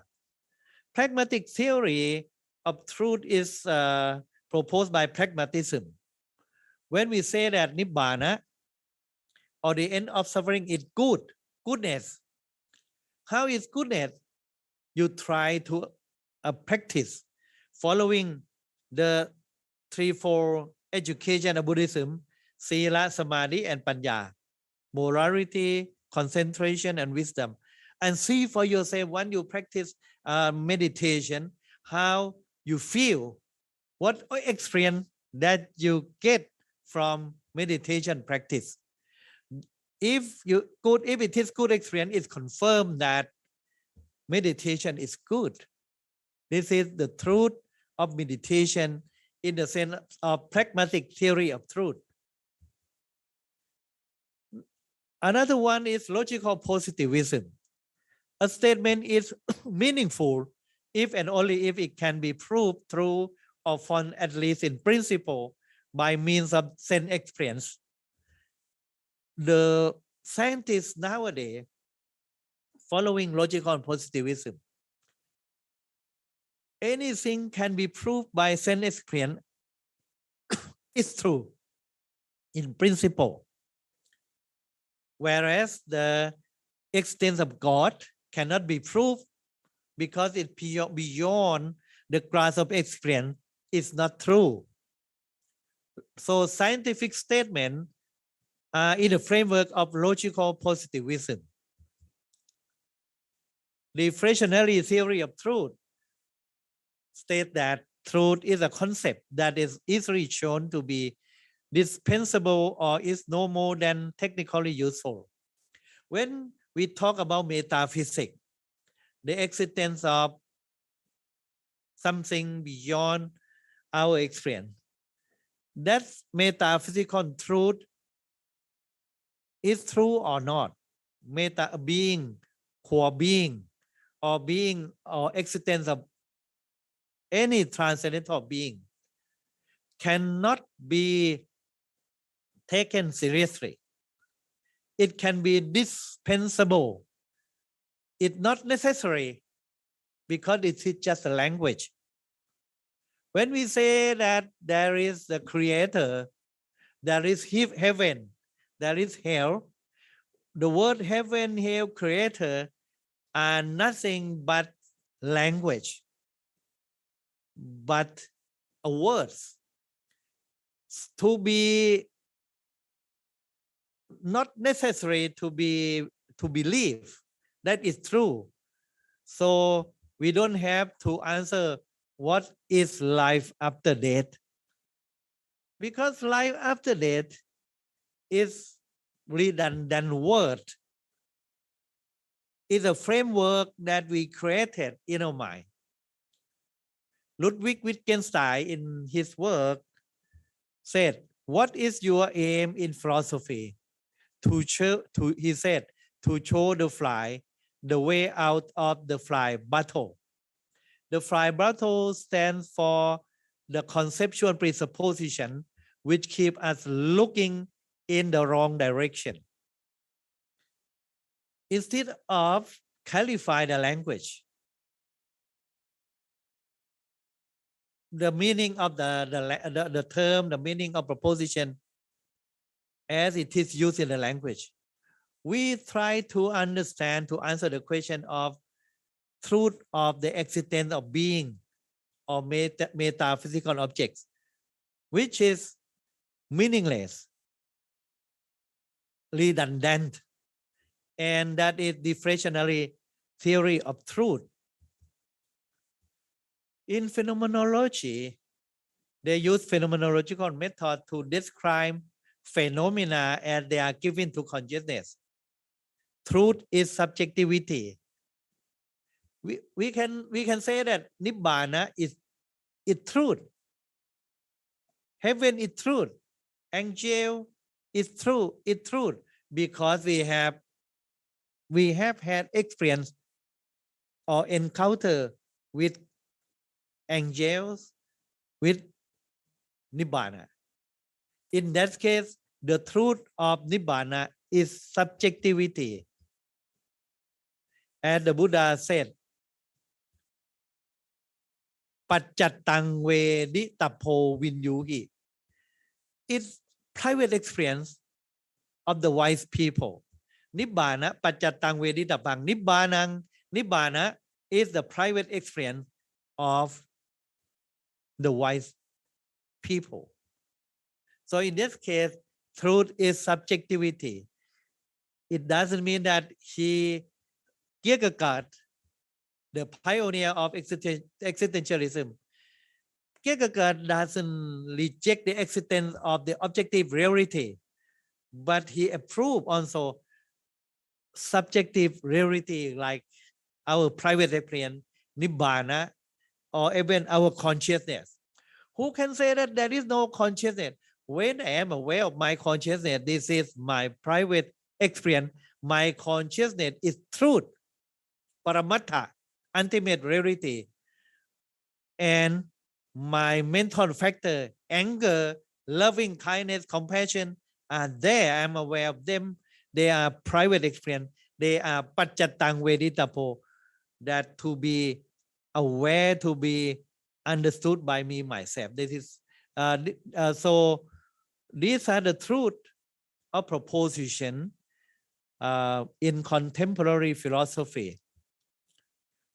Now we come to contemporary reflections on truth, goodness, and beauty. I rely upon the 2020 field paper survey. It's a research made by American professor in New York University 2 years ago. This professor that sent questions to 1,785 English-speaking philosophers and students of philosophy in the West to ask 100 philosophical questions, what would be their response, their opinion or reflection regarding truth, goodness, and beauty and other matters? So their response or reflection accompanied by their arguments, but I have no time to present arguments. Only that I will put the same thing, put questions for reflection to you. What do you think about truth, goodness, and beauty? So first thing, whether truth is there outside your mind, or truth is just just a language, a word without much meaning. It depends on the context. So what is status of truth according to the philosophy in the West, in the contemporary world right now? They accept or lean towards correspondence theory of truth, 51.37%. 51.37%. That is majority of philosophers nowadays accept correspondence theory of truth. Mean the statement or proposition is true if it is related to the reality outside the statement. When I say that it is raining right now, it means that outside the building it's raining there. When I say that there is Nibbana, it means Nibbana really exists there. That is, it corresponds with the fact. The statement that Nibbana is there corresponds to the fact of Nibbana. So 51% of philosophers accept the correspondence theory of truth, whereas 24 or 25% of philosophers nowadays accept or lean towards deflationary theory of truth. Truth is nothing but language. Don't confuse language with metaphysical being. Nothing there, only language. So philosophy of language, analytic philosophy is influential here, and that is the second theory of truth accepted by philosophers today. The third one is epistemic. Epistemic related to the meaning of truth, related to how we verify or prove the validity of truth. How we prove it? By pragmatic approach, by sense experience of logical positivism, or the given data to consciousness. Truth is subjectivity, as in phenomenology or existentialism. That is just 1%, 10%, except epistemic approach to truth. So now my question is, what is the position of Buddhism regarding truth? Buddhist philosophy, as you have listened to me so far. Is Buddhism theory of truth similar to correspondence theory of truth, deflationary theory of truth, or epistemic theory of truth? Which one you prefer for Buddhist theory of truth? Next, come to well-being. Well-being is a desirable goal of life that is related to goodness, related to ethics. We now live as a good person. For what purpose? Why we have to study philosophy? Why we have to be a good student? Why and why? The answer is because we want to achieve our well-being, our goal of life, well-being, desire for well-being that drive us to work, to study and to live our life, not to commit suicide. For what? Why do we live in such a way? The answer is either because of we are in search of happiness, that is hedonism, or we want to enjoy experience, good experience, experientialism, or we want to satisfy our desire. We live to satisfy our desire, daily life, or we have objective list of happiness, fulfillment, so many things that we want, abstract, concrete. So the list of things that make us gain well-being are there. So what is response of contemporary philosophers nowadays? You will see that philosophers or students of philosophy in the West who accept hedonism or experientialism comprise of 12% or 13%. Without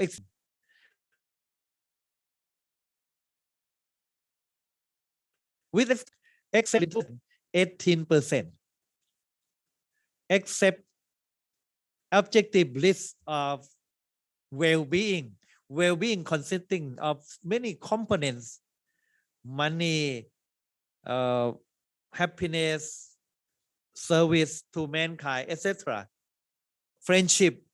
So the philosopher who lean towards or accept this position of the objective list of well-being are 53%. Other 24%. What about Buddhist position? Buddhist ethics stand for hedonism, experientialism, or desire satisfaction. Yam pit chang nalapati tampi dukkang. To desire for something and not to get that thing is suffering. It means we satisfy desire, then does it mean that we satisfy our desire? Then we are happy? If that is the case, so Buddhist ethic is accept desire satisfaction. And the third one, the majority of responding philosophers incline to objectivists. It means they are not definite goal, but many things that that will become our well-being. We can achieve so many goals, so many things, and that become objective list of well-being. Normative ethics. What is the what do you accept as a normative ethics? The ontology, that is, we become a good person because we want to observe the rules. It's a rules-based ethics. To observe the precepts, 5 precepts for lay people, 227 rules for monks. Just observe the precept because they are precepts, they are rules. That is the ethics of the ontology. Philosophers who believe in this is 32%. And why we are a good person? Because we are afraid of bad result. We want to achieve a good, we do good karma because we want to achieve, to get good result. That belongs to consequentialism. About 31% of philosophers nowadays accept consequentialism. And Buddhism has something similar to vipaka. That is karma vipaka, that is consequentialism. And we have even the third one, virtue ethics. We are doing good because we cultivate the sopana cetasika, beautiful mental factors like loving kindness, compassion, wisdom in our mind. So we do good because of our qualities of mind are good. That is virtue ethics. About 40% of philosophers accept this. So now we can see that in Buddhism, the ethics of Buddhism may be lean towards deontology, consequentialism, and virtue ethics altogether. What do you think? What is your reflection? My question to you. Now come to ethics, aesthetics, values. Whether beauty,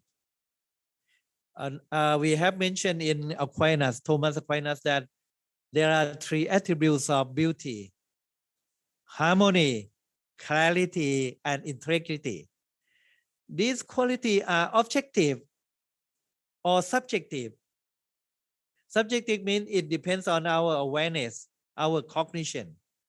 If we are not aware of them, they do not exist, the 3 attributes of beauty. So what do you think? The beauty in Buddhism is objective or subjective. 43% of responding philosophers, or 44% of them, accept objective aesthetic values, whereas 41% accept subjective aesthetic value. What is your position? What do you think? These are the comparison that I have made through by means of reflection and comparison. Is a comparative study of philosophy today, starting from Plato, Aristotle, Thomas Aquinas, and contemporary theory of truth, and other the idea of other philosophers and students of philosophy in the Western world nowadays. Compare with Buddhist philosophy position regarding truth, goodness, and beauty. When we discuss the comparison, mean we try to find out similarity between Buddhist philosophy and Western philosophy.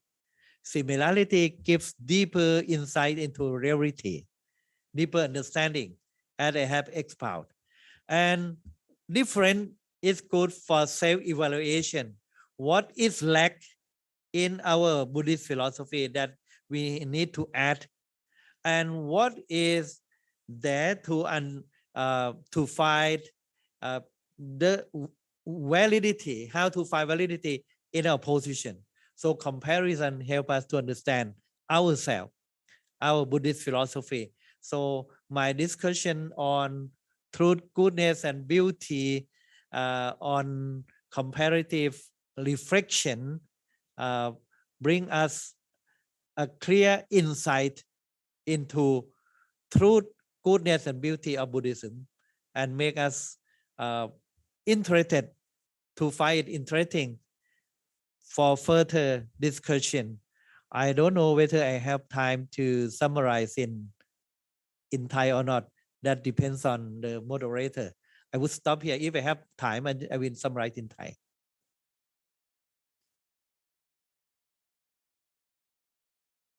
พิธีกรไปไหนล่ะเวลาหมดยังไม่งั้นจะสรุปเป็นภาษาไทยค่ะยังค่ะพระอาจารย์เหลือประมาณอีก 5-10 นาทีค่ะพระอาจารย์งั้นไม่มีเวลาละถามปัญหาดีกว่าเป็นภาษาอังกฤษถามมาที่จะตอบค่ะไม่ทราบว่าท่านใดมีคำถามจะเรียนถามพระเดชพระคุณท่านไหมเจ้าค่ะ Regina, could you ask the participation? Did anyone have a question to? Sure. So participants, 5 minutes. Dear participants, if you have any questions from Most Venerable, you can type in the chat box or you can ask directly to him. Right now, we have 5 minutes.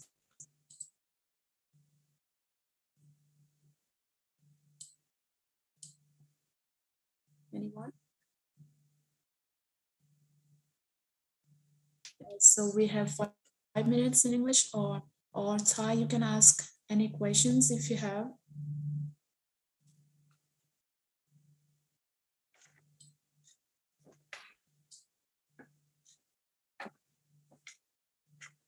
Okay. มีคำถามค่ะท่านพระเดชพระคุณคะมีคำถามจากท่านเมงลี่ค่ะ Could we realize the teaching of Lord Buddha the truth พวกเราสามารถที่จะทราบได้ถึงคำสอนของพระพุทธเจ้าในเรื่องความจริงได้หรือไม่อย่างไรประมาณนั้น In light of my discussion, when we say that, if we want to say that the truth in Buddhism is accessible or not, so we have to first understand that the theory of truth in Buddhism is similar to correspondence theory of truth. Truth of Nibbana, truth of the transcendental is objective truth for the Buddha and for the Buddhists. And it is not separated from our life as in Plato, the world of form.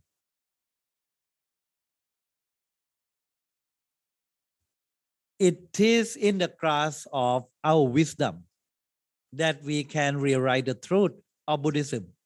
So in principle, the truth of Nibbana can be attained, can be realized once we follow the path to Nirvana by means of threefold education: Sila, morality, Samadhi, concentration, and Panya, wisdom or meditation. ค่ะในนามของคณะกรรมการผู้จัดงานสัมมนาวิชาการขอกราบขอบพระคุณพระเดชพระคุณที่เมตตาเสียสละเวลาในการกล่าวปาฐกถานำในงานสัมมนาวิชาการระดับชาติและนานาชาติครั้งนี้มวลเกล้ารู้สึกปลาบปลื้มเป็นอย่างยิ่งและได้รับมุมมองและได้เรียนรู้สิ่งต่างๆมากมายที่เป็นประโยชน์ต่อการดำเนินชีวิตและเป็นประโยชน์ต่อการดำรงชีวิตมวลเกล้าจะนำไปใคร่ครวญและปรับใช้ในชีวิตประจำวันต่อไปขอกราบขอบพระคุณพระเดชพระคุณอย่างยิ่งและอย่างสูงยิ่งที่ได้เมตตามากล่าวปาฐกถาในวันนี้เจ้าค่ะ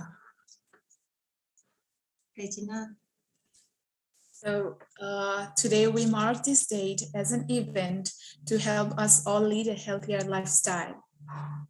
I, on behalf of the committee, thank you from the bottom of my heart for taking time from your busy schedule to be the keynote speaker at our seminar. Your presence and wise words helped magnify our cause in the best possible way. Our seminar was a huge success because of you, most venerable. All thanks to your enlightening words that inspired so many people out there. Thank you once again. So one moment, Venerable, there is one more question from Mingle. Could I ask one more question? I think Venerable is left already. Okay. So Mingle, maybe we have next time. Yes. Sorry for the question, and could I have more question to master? พระอาจารย์ยังอยู่กับเรา is ค่ะ already closed the yeah, session, you know, because we have to allow other speaker to take my place because the moderator has end this program. You can ask me later personally. Sorry. Thank you. Thank you. สาธุ Maybe next time you can ask question in person or in the next seminar. Yes งั้นดิฉันขออนุญาตต่อไปกิจกรรมต่อไปเลยนะคะลำดับต่อจากนี้นะคะขอต้อนรับทุกท่านนะคะสู่งานเสวนาในหัวข้อความดีความงามความจริงการไตร่ตรองและการตีความร่วมสมัยซึ่งการเสวนาครั้งนี้นะคะจะสามารถนำทุกท่านและผู้เข้าร่วมสัมมนาวิชาการระดับชาติและนานาชาติครั้งนี้เห็นภาพในหัวข้อที่กว้างขึ้นและชัดเจนมากยิ่งขึ้นนะคะการตีความและการไตร่ตรองร่วมสมัยนั้นจะเป็นในรูปแบบใดได้อีกวันนี้ในนามของคณะผู้บริหารเจ้าหน้าที่ที่จัดงานมีความยินดีเป็นอย่างยิ่งค่ะที่ได้รับเกียรติจากผู้ดำเนินรายการซึ่งท่านผู้ดำเนินรายการของเราในวันนี้นะคะมีความสามารถทั้งทางด้านวิชาการและยังเป็นผู้ที่บำเพ็ญประโยชน์เพื่อสังคมอย่างต่อเนื่องได้รับรางวัลเป็นเกียรติประวัติมากมายขอต้อนรับท่านอาจารย์ดร.ไข่มุกเหล่าพิพัฒนาซึ่งท่านได้จบการศึกษาระดับปริญญาดุษฎีบัณฑิต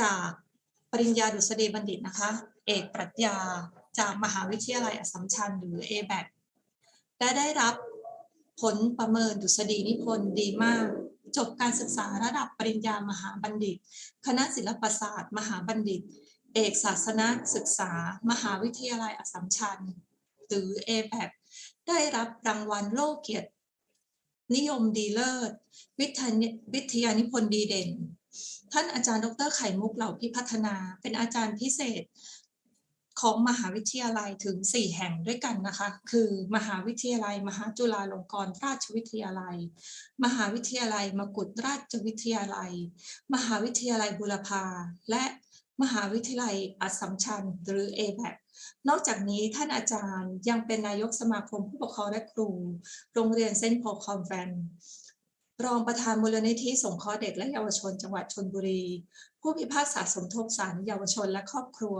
จังหวัดชลบุรีทั้งยังได้รับรางวัลเป็นเกียรติประวัติจากการมานาอุตสาหะทำงานเพื่อสังคมท่านได้รับรางวัลพระราชทานสตรีไทยดีเด่นโล่เกียรติชูเกียรติบัตรและเกียรติบัตรประเภทจังหวัดจากสมาคมสตรีแห่งชาติในพระบรมราชูปถัมภ์ร่วมกับกระทรวงการพัฒนาสังคมและมั่นคงของมนุษย์งานวันสตรีไทยเครื่องราชอิสริยาภรณ์ชั้นจตุรัฐาภรณ์มงกุฎไทยประจำปี 2556 และเครื่องราชอิสริยาภรณ์เบญจมดิเรกคุณาภรณ์ประจำปี 2563 และยังมีตำแหน่งหน้าที่การงานและรางวัลอันเป็นเกียรติประวัติอีกมากมายนะคะขอต้อนรับท่านอาจารย์ดร.ไข่มุกเหล่าพิพัฒนาผู้ดำเนินรายการของเราในวันนี้ค่ะและขอเชิญทุกรูปท่านเข้าสู่การเสวนาในหัวข้อความดีความงามความจริงการไตร่ตรองและการตีความร่วมสมัยนะคะและขอมอบเวทีนี้ให้แก่ท่านอาจารย์ผู้ดำเนินรายการของเราเลยค่ะ Regina please So now we have come to the session of panelist discussion. For this session, I would like to invite Professor Dr. Kaimuk Laupipatana, an inviting lecturer of graduate school. Thank you so much. กราบเรียนท่านอาจารย์ค่ะอาจารย์เปิดไมค์นิดนะคะอาจารย์เปิดไมค์นิดนึง Okay.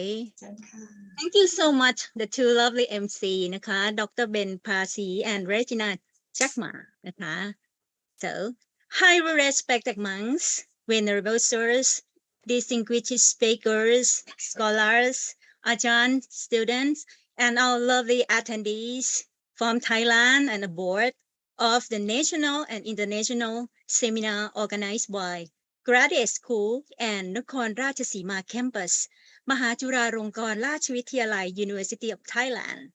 I am Dr. Khaimuk Raupipatana, the invited lecturer of Graduate School of Mcu Tv, University, Thailand. It's my honor to be a moderator of the afternoon session.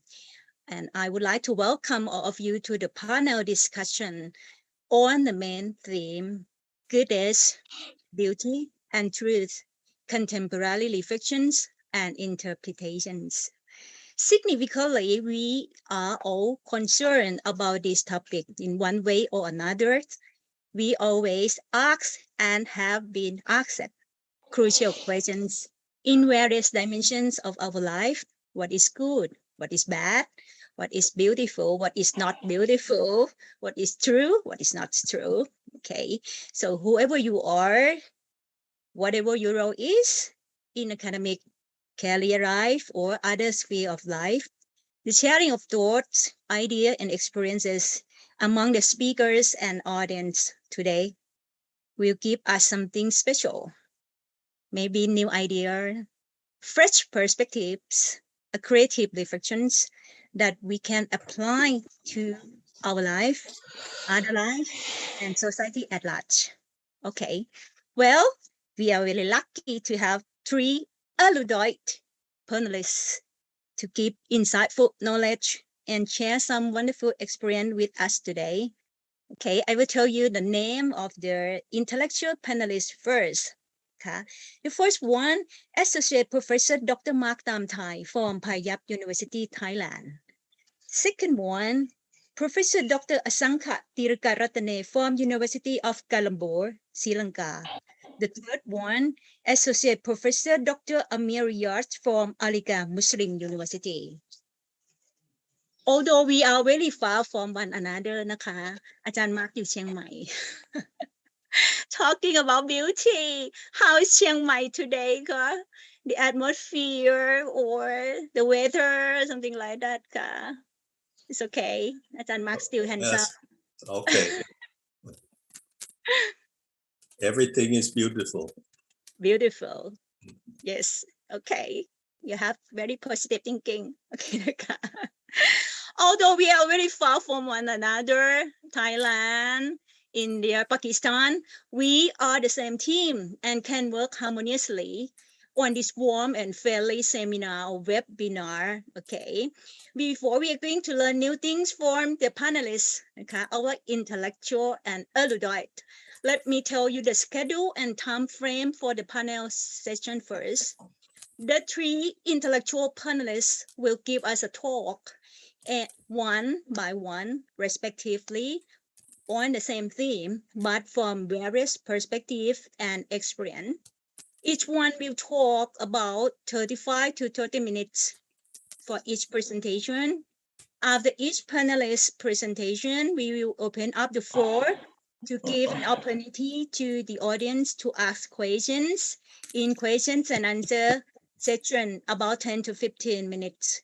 We do need a dialogue between the speakers and the audience. Questions from the audience make the panel dynamic and productive. Okay. You can ask the question by two ways. The first one, the attendees can raise hand, icon raise hand. You see the icon? And to speak, and you can ask the question directly to the speaker. The second way, the attendees can put comment or post questions on chat box. Okay. Okay, right now, we will take a few moments to know and introduce an intellectual, erudite, and famous panelist. The first one, Assistant Professor Dr. Mark Tam Thai received his PhD in the field of history and philosophy of science from Indiana University, USA in 1975, after which he joined the mathematics department in the Faculty of Science at Chulalongkorn University. In 1980, he changed departments and was the head of the philosophy department in the Faculty of Arts at Chulalongkorn University, Thailand. He left Chulalongkorn University in 2004 to become director of the Institute of Religion, Culture, and Peace at Phayap University, Thailand. Dr. Mark Tamthai has taught and done research in the fields of mathematical logic, philosophy of science, ethics, social and political philosophy, and peace conflict studies.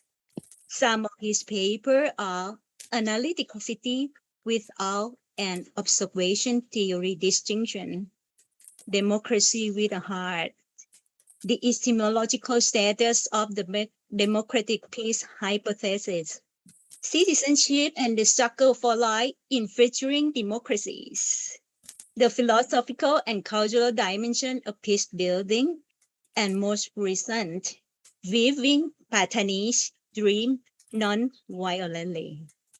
Dr. Mark Tamthai was the director of the Center for Mathematical Research of Thailand, is the past president of the Philosophy and Religion Society of Thailand, and was a member of Thailand's National Reconciliation Commission.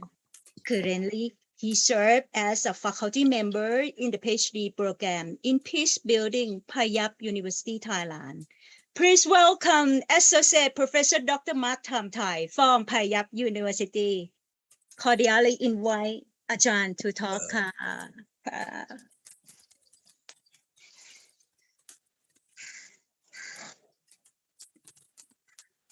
หมายความไงครับ Do I start now or what? Yes, you can start okay.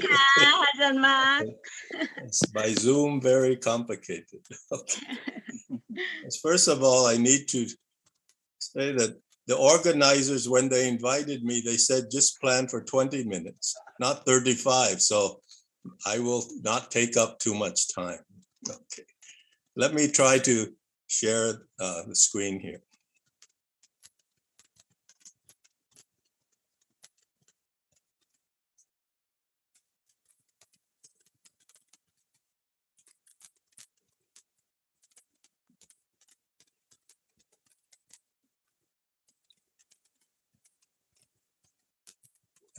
How do I make it a full screen here?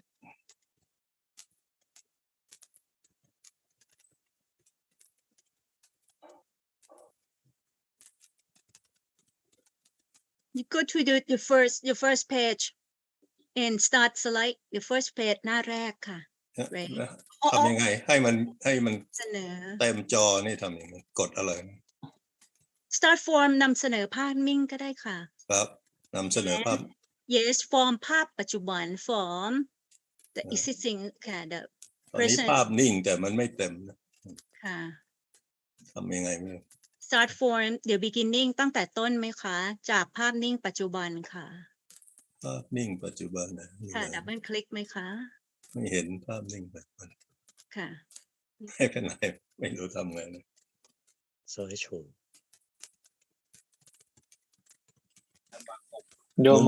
มุมมองหรือเปล่า มุมด้านล่างอาจารย์ด้านล่างด้านขวาที่มันเป็นเหมือนแก้วน้ำเลยกันด้านขวาด้านล่างคือมันไม่เห็นเพราะว่าไอ้ตัวซูมมันบังหมด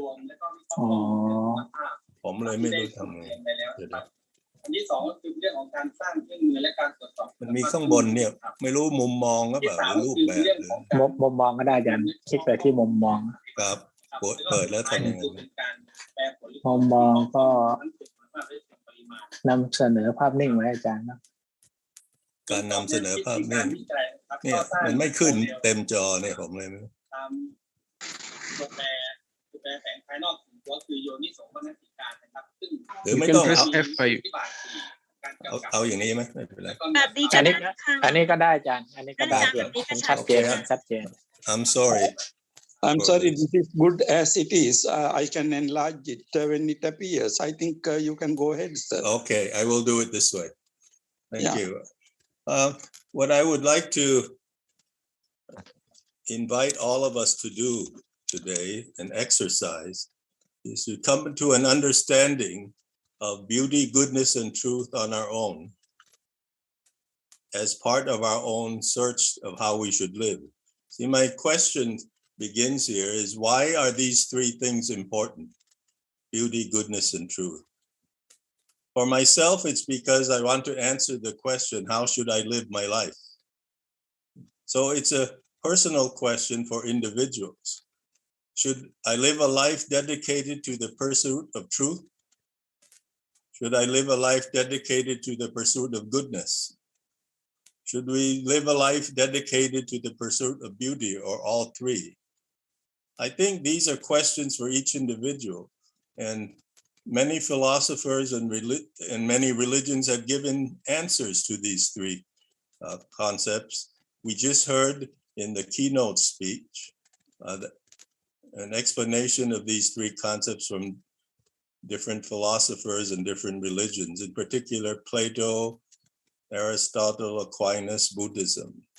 But for my session, I would like to ask that we put everything aside.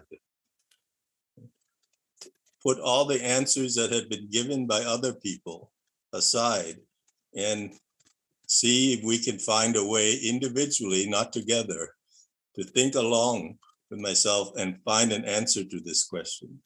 Because one of the difficulties I've found throughout the years, many years now, teaching philosophy, maybe 50 years, more than 50 years already, is after we see all the views on important topics from many different schools, we are still left with the question of, so which is the one that we want to accept for our life?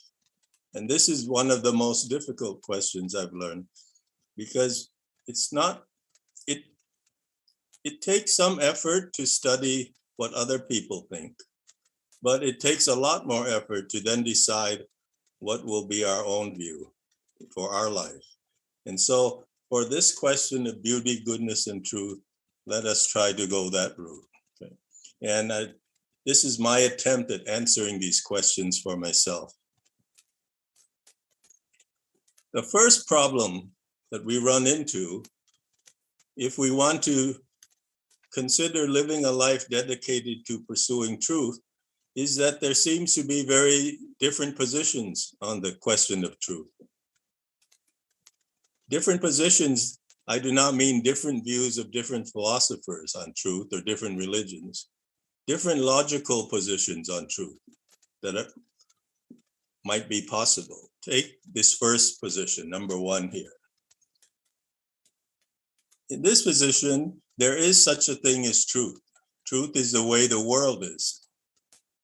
But this position says we can never know it. We can never know the way the world is, because could be we have not evolved enough. Maybe in evolution, the Homo sapiens have evolved enough to ask philosophical questions, but they haven't evolved enough to answer them.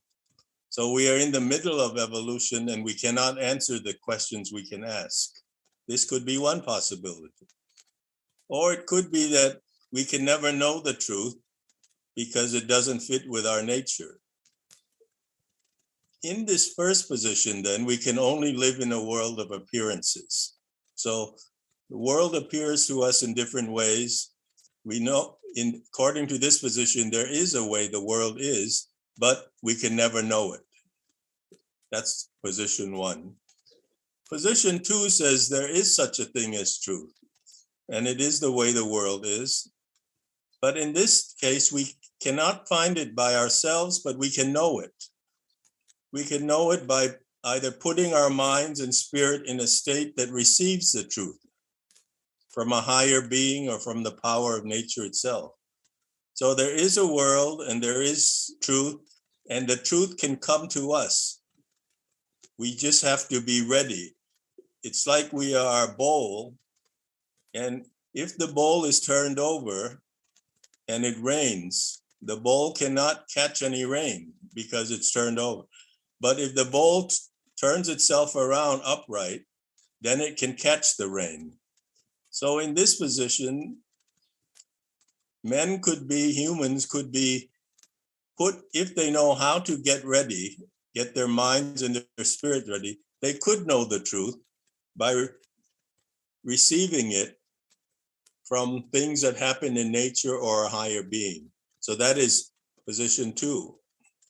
Position three is that there is such a thing as truth, and we can find it by using methods that we discover ourselves and to refine these methods. This would be the scientific view.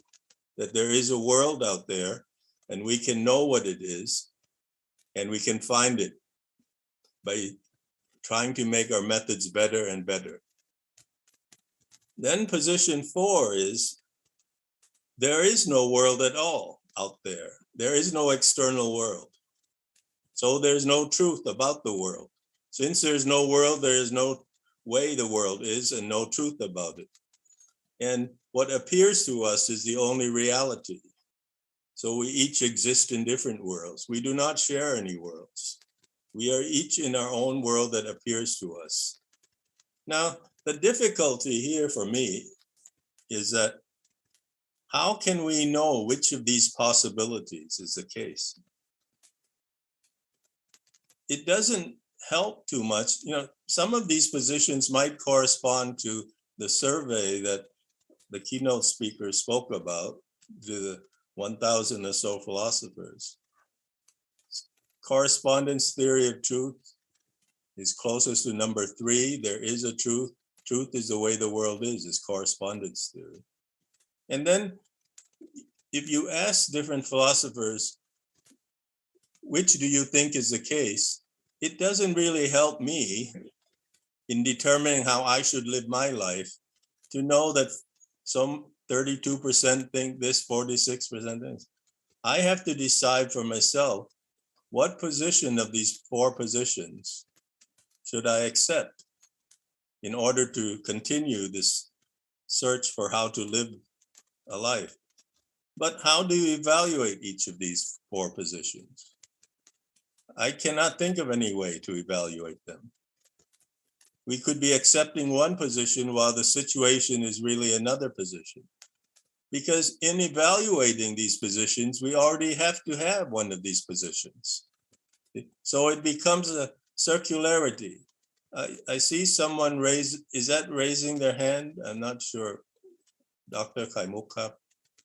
Someone is raising their hand. What does that mean? I see someone listening is raising their hand. Do I stop or what? Can they not hear me or what? คุณเกรียงไกร So someone is raising hands. คุณเกรียงไกรครับ ค่ะค่ะ แปลว่าอะไรครับให้ผมหยุดหรืออะไรผมว่าตอนนี้ให้เราเปิดฟังอาจารย์บรรยายต่อดีกว่าค่ะกำลังดีสักมาก ยกมือผมเลยนึกว่าไม่มีใครได้ยินหรืออะไรคงทักทายไหมคะทราบครับสวัสดีครับถ้าทักทาย Okay. So the difficulty here is for me is there is no way of knowing which of these positions is the case because to know it, to evaluate them, you already have to have chosen one. So it's circular in a way. Because of this, I think truth cannot be the beginning point for our search of how to live our life. It must be reduced to something else because there's no way of finding out these 4 positions. And so what is it then to pursue true beliefs? And for me, I would suggest for myself that since we cannot find which of these positions, we cannot understand truth here, to reduce it, in my case, to goodness. So I would say that true beliefs are beliefs that are good to believe. I think this might correspond to some views in certain religions, that you believe something not because it corresponds to the world, but because in believing that you live a certain type of life. So it's good to believe, a good life. So true beliefs are beliefs that are good to believe, is what I would suggest here. We reduce truth to goodness in this case. Now, once we reduce truth to goodness, goodness is more fundamental than truth. We have a similar problem with understanding what it is to live a life pursuing goodness. See, we have these problems like goodness can be prescribed by a specific religion or culture. And everyone has that influence in their life. But since for every individual, like I think of myself, why do I believe that something is good? And lots of it can be explained by the religion I was brought up in, the people around me, my life experience. But all of these things are accidents of birth. I could have, suppose I understand goodness in a Christian way, because I was brought up in that way. But suppose I had been born and brought up, then was switched as a child and lived in a Muslim family. Then I would understand goodness another way, or in a Buddhist family, or in some cultural, other cultural setting. So how we understand what it is, in one way, is an accident of our birth. And for me, I would want to try to get to an understanding of goodness by stepping beyond all these things. Yes, the Buddha, Jesus Christ, the Prophet Muhammad, all moved on from the understanding of goodness that they were born into. They were also all born into a certain understanding of goodness at their different times. And they all moved beyond what they were born into. And I think that is part of what we want to do. We want to evaluate these questions and move beyond just what we were born into and reflect upon them. It doesn't mean we don't accept them immediately. We just put them aside and try to find an answer and see how it fits in. So good actions are actions that are based on good beliefs. So the key here is to understand what is a good belief. What is it to goodness as good belief? See, before it said truth, true belief as good belief to a good life. Now, what are good beliefs? Just as in the case of truth, goodness must be reduced to something else. And for me, after many years of reflecting on this, 20, 30 years, I have come to the conclusion that good beliefs are beliefs that result in beautiful feelings. So beautiful feelings, which is an aesthetic state of mind.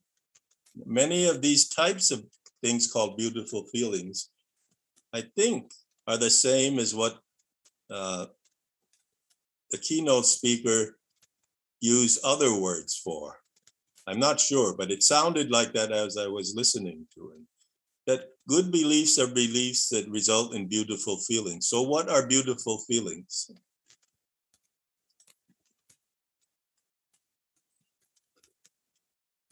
So to live a life dedicated to the pursuit of beauty, the pursuit of beautiful feelings, such as feelings that things are in place, harmony, mental calmness, a sense of perfection.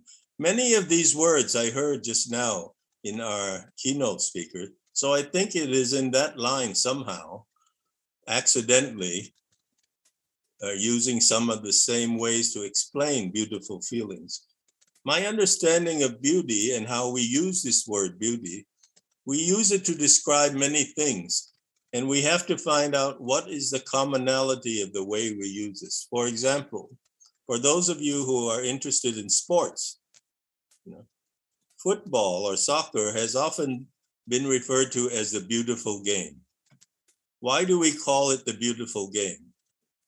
The passing, the teamwork among the players with a particular objective in mind, when it is done correctly, you see it, and we use the word so beautiful, the way the movement is happening.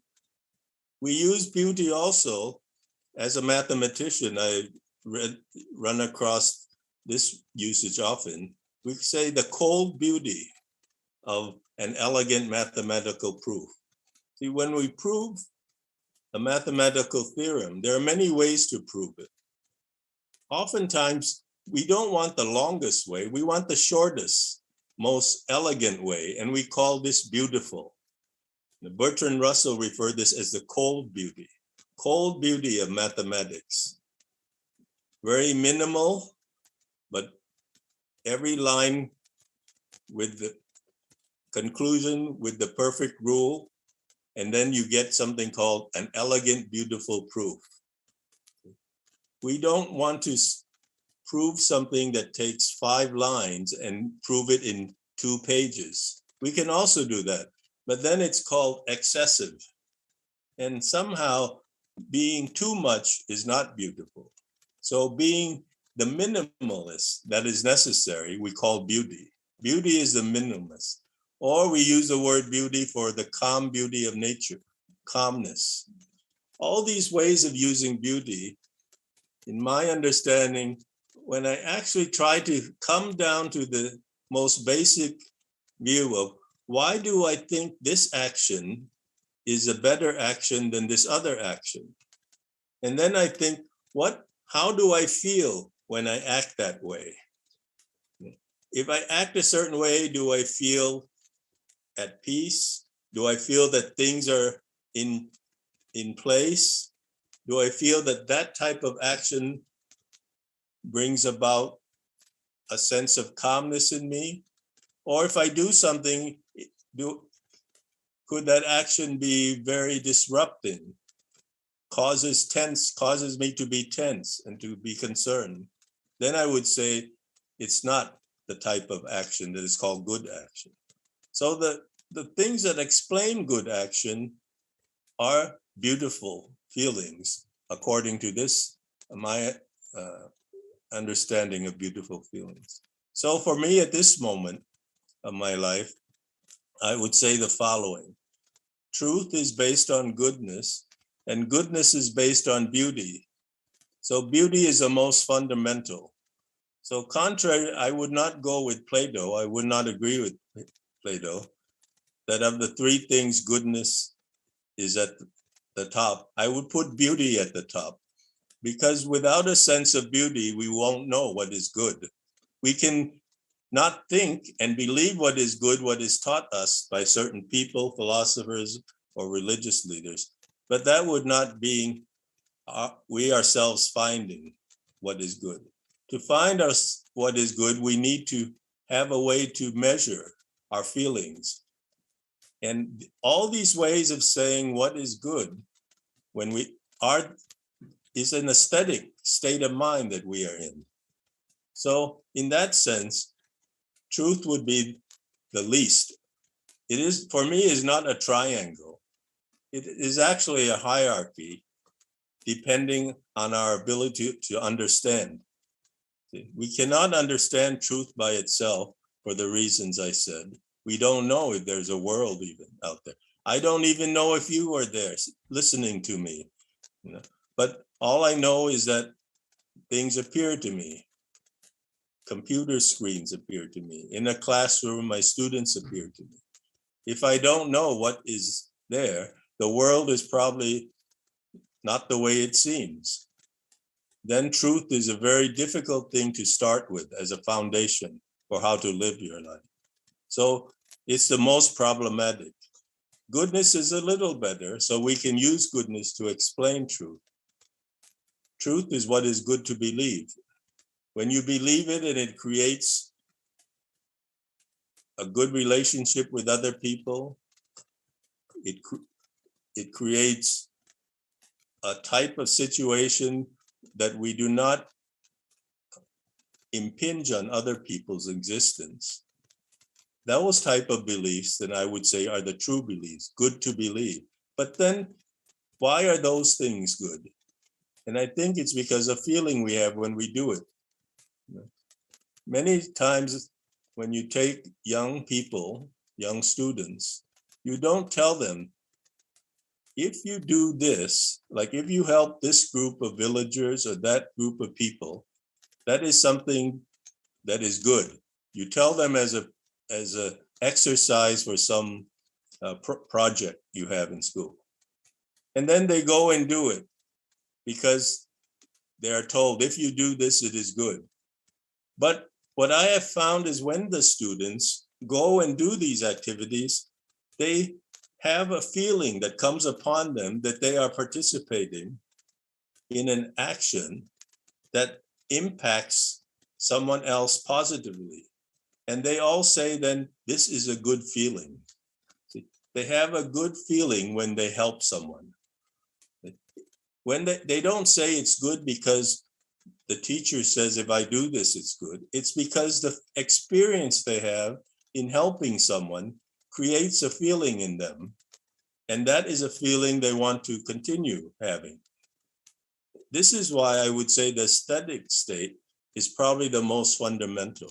Now, I want to end my opening ideas here with comparing this with the ideas of the stages of child development around the concepts of beauty, goodness, and truth. After I had reached the previous conclusions at a certain time in my life, I wanted to check out what are these what does the research say about these concepts of beauty, goodness, and truth in child development? And here are examples I have here on the screen. I just chose for each thing one example of reference, but there are many. Take aesthetic development. Aesthetic development in children begins before anything else, the earliest. From the research that is found around 4 years old, children develop a sense of aesthetics, liking and not liking, feeling whether something makes them feel good or they run around and they don't like it, mostly in terms of color that you show or combinations of figures or pictures. They begin to make a choice. They like this, they don't like that. Like meaning it makes them feel good. So this sense of aesthetic development begins the earliest of these three. Now, for moral development, many of us, those in the education field, know that this has been studied a lot by Kohlberg, Piaget. Many people study when does moral development begin in children. And it usually begins around 8 years old, around that time. Here, before that time, the understanding what is it to be good, what is goodness, good action, what is bad. Children before that time do not have a general sense, but they will say things like this. Like, suppose they say, if you do not tell the truth, if you tell a lie, that is not good.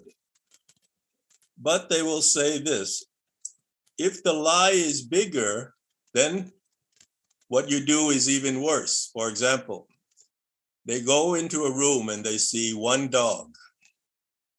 And they come out and someone asks them, how many dogs did you see? One child says, I saw 3 dogs. There was only one dog there, but the child says 3 dogs. Another child says, I saw 20 dogs. The children outside the room will say that the child who said that he saw 20 dogs was doing something not good, more than the child who said this saw 3 dogs. So goodness for those children at that age is not just one position, such as false, saying something false or lying. It's how big the lie is. So the bigger the lie is, the worse it is. At a certain level, children begin to develop their understanding of what is good or not only at that level. Only after 8 years old will they begin thinking about more abstract concepts of right and wrong. But this is like 4 or 5 years already past the aesthetic development in terms of being exposed to beautiful feelings. Then comes cognitive development, which is trying to grasp knowledge and truth. This would fit under the truth concept. And this begins even much later, around 11 years old, formal operational stage. These are done by things like this. If you're younger than that, you think very simply. One experiment that one psychologist did was this. If you're younger, around 9 or 10, he asked children at 9 or 10, if you had a third eye, they all know we have 2 eyes. So they asked, if you had a third eye and you could choose where would you put the third eye? And the majority of all the children said they would put the third eye in their forehead, right above the other two eyes, because they think, oh, eyes must be around here, so that another eye should be nearby on the third eye. They do not think in terms of what is the use of having things like an eye. What do you do with an eye? As soon as people got to be older than 12, the answers the psychologists got were very different. Some of them would say, I would put my third eye on my hand, like on this part of the hand or something. And then they will explain, because if I can't see around the corner, I use my hand. I put my hand around the corner and my third eye will see what is happening there because I can't move there. So it's a way of thinking, cognitive development, that is more abstract as to what can you do and what is true about things. Now, why did I mention these three things here in this last slide? It's because if we are trying to understand how to live our life, we usually, like right now, suppose everyone in the room or something, we are much older than when we were children in the room. We have already passed all these stages, and we want to determine, should we dedicate our life to truth, goodness, beauty, or maybe some other thing, like driving big cars or something. But we're talking about these three notions, beauty, goodness, and truth. In trying to decide which one, it doesn't, besides the logical explanation I was trying to explain, it isn't surprising that certain stages that developed first would have to be used as a foundation for the next stage. So aesthetic development is developed first. So children already have a sense of how they feel. Does it make you feel good or bad or sad? And the colors, what color? We have all those aesthetic states. And then you develop to the age where you start having doing moral development. At that time, you already have the aesthetic development. It seems to be possible that it has to be built on top of that because we already have a certain sense. And the same goes with later for cognitive. So I just wanted, I'm ending my presentation now, but I just wanted to share that another way of interpreting these three concepts as, in a way, not of thinking what others have said about them, but in how we can develop a relationship between these three in order to answer the most basic question is, how do we live our life? So for now, I will end now. Thank you. I will stop sharing now.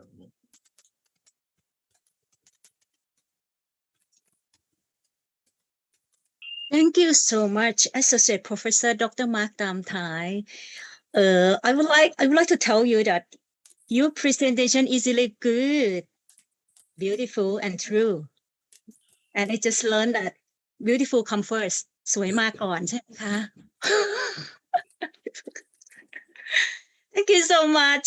I think that we found many philosophical points and for philosophical students to delve into or to study further many things about aesthetics, ethical, and aesthetic, moral, and cognitive.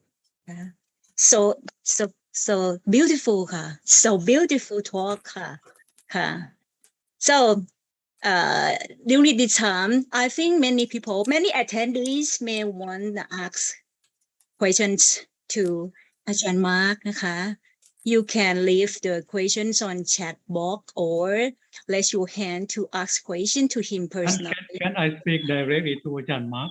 อุ๊ยอาจารย์สมภาร สวัสดีค่ะกราบเจ้าค่ะ อาจารย์ Mark, your presentation is very impressive. It caused some feeling inside me, and I do not want to tell you what it caused my feeling. But at the same time, it raised some very serious question in my mind. Suppose I think like you, what should be the reason to study the traditional theory of truth and so on? Okay. Yeah. Thank you. Nice to see you again, Ajahn. Haven't seen you for a long time. Yeah. That's a fundamental question for educators, for people who teach philosophy. Yeah. But I think throughout these years, when I've thought about that, for me, it's something different. I think it's important to study these other theories in order not to make the same mistakes. So the reason for studying them is that we can help ourselves in our own search by two ways. First, we get some ideas from them, of course, because we don't even know where ideas come from. The ideas I shared just now, come from many years of doing many things. I don't know which influenced me, which didn't influence. It doesn't really matter, but I know it comes from others. It just doesn't come from me. It comes from many things. It comes from my student, maybe it came from talking to you 30 years ago. I don't know. It could come from many things. But besides a source of ideas, I think studying things helps us not to make the mistakes those other ideas made. Because if you study just other ideas, typical theories of epistemology or aesthetics, it doesn't help us. We must also study the debates between the different views. Like just now we heard from the keynote speaker, some topics is split. 33% believe this, 33 that, 33 that. It's all different. That doesn't help to know they're different. What is more helpful is to be familiar with their reasons and their debates, and then we cannot make some mistakes maybe. It's about learning. We study others to learn what not to do, not only to learn what to believe, what not to believe also. So I don't know if I answered. Yeah. Thank you so much, Ajahn. Okay. Thank you, Ajahn Kaimu. So we are so lucky to listen to the great philosophical Ajahn. ท่านอาจารย์มาและอาจารย์สมภารนะคะ to have a dialogue together. So it's so beautiful. Right now, I will use this word oftenly. Beautiful. Okay. Yeah. So any comments or any questions from attendees? Maybe in Thai or I have a questions.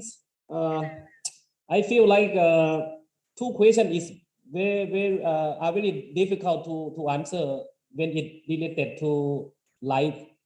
The first question is, how should I live my life? Contradict to how should we live our life? Because it seemed to me, as I interpreted correctly from what you have lectured here, that the concept of good, concept of truth, concept of beauty depend on subjective viewpoint. So if it's like that, how can we find the common ground in our society in the contemporary world? Well, for the most deepest questions, I would probably say cannot find any common ground. Not because we are different, because we don't know if we are different or not. See, we don't even know if we think differently, because the language we use by different meanings. So this is the incommensurability problem of language. But I think for me, I would go, why I say, how should I live my life, rather than how should we live our lives, is that each person, as they try to answer that question, how should I live my life? They are answering on the background of a very specific upbringing, very specific context, cultural context, religious context. And then as you get older, very specific examples, experiences you might have during your university years. Something happened to you, some friends did some things to you, some things good, some things bad. And then on top of that, then you have life experiences in your work and maybe your family, maybe if you have children, your children, and then your parents die. You see, all of these things are very different for every individual. And because they're different, all these feelings are different that we have as individuals. We don't have the same, like, let's say, I gave you an example of beauty. When I was working in mathematics and had to prove many theorems, and certain theorems are more, I use the word more beautiful than others. But if another person, a friend of mine, did not come out of that field, and their field was in some other field, let's say archaeology and digging up old, finding old buildings, their experiences of these feelings are different. So I think we do not have a shared bank account of feelings. See, our bank account of feelings we have developed over our life are different, everyone. And so we cannot really find that type of common. So if you try to convince someone else that the life that we should live is this, and we say this way, 1, 2, 3. If they have not shared the same experiences, they won't understand us. In fact, they might even disagree and say, oh no, that's crazy or something. If they happen to have shared many overlapping, then we get some commonality and we have dialogue, deeper dialogue, because we can talk about things we each share. But I don't think that it's possible to have a society-wide commonality of shared experiences. And so living together peacefully and well needs to be based, I think, on something else. We cannot assume that we all have lived the same life and we have shared different good things, bad things, and they mean different things to us. And so I think commonality needs to be found at not such a deep level, maybe at a little higher, not so deep, a level a little closer to the ground where we can maybe find some meta experiences together. Yeah. Thank you, sir.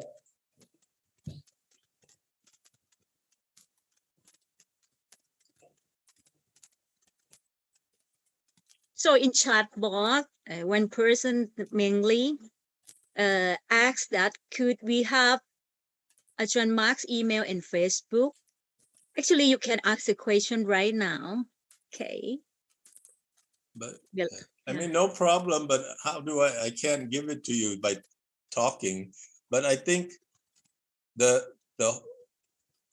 Mahachula who organized this sent me things through the email, so they must have my email. They sent me invitation, so maybe you can, whoever is the organizer, you can share. There's no problem. It's just I don't know how to give it to you verbally. Because your talk is very interesting. Yeah. Okay. So any comments or any questions? You can ask any questions. Ajahn Mike is so kind, so gentle. You still the same. Didn't change at all. Who, are you talking to me? Yes, I'm talking to you. You still handsome, good looking and kind. Okay. So any questions, any comments? Yes, sir. I have a question. Okay, please. Yeah. Let me prepare myself first.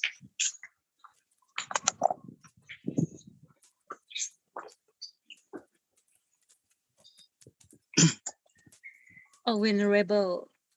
Yes, thank you so much, teachers. And my question that after we develop and our understanding through the philosophical teaching, how could we understand the feelings of love and unconditioned love which is appear in our heart, sir?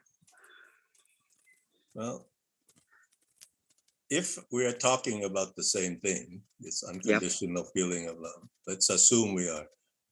In my case, you can't talk about it. You just have to experience it in situations in your life. In cases when it's been difficult, your life has been difficult, and something happens to you, someone comes by and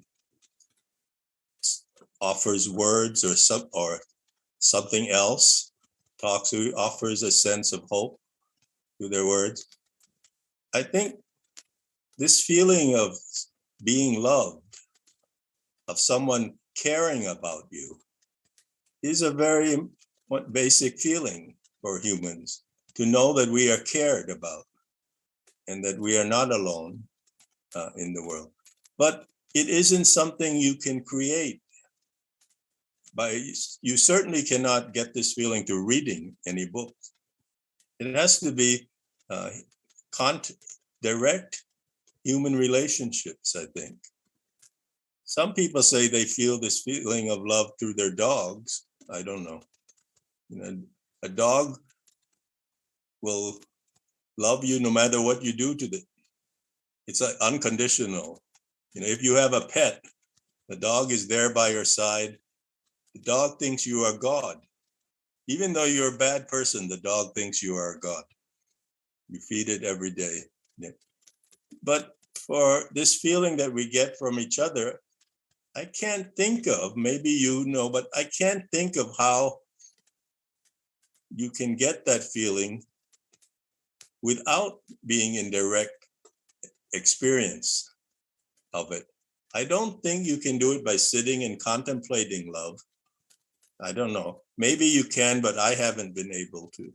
It has to be a direct situation that you yourself find yourself in. This is one of the, I think you raise a very good question, because this is one of the difficulties when people live a life that they are never in that type of situation. See, you can go through life and never be in a situation that you need anyone. Then you can never feel this feeling. So in a way, it's very important to be in a life that is difficult. If you never experience difficulty in your life, you will never experience love, because love is someone helping you out of the difficulty. Could be friends, brother, sister, mother, father, anyone. And this is, I think, one of the cases that I'm not sure how to solve. If someone has a life that is not difficult, how do they learn love? I don't know the answer to that. Thank you so much, teachers. It is the perfect answer already. Thank you, Venerable Meng Lee and Ajahn Mark. So maybe we have a time for one questions.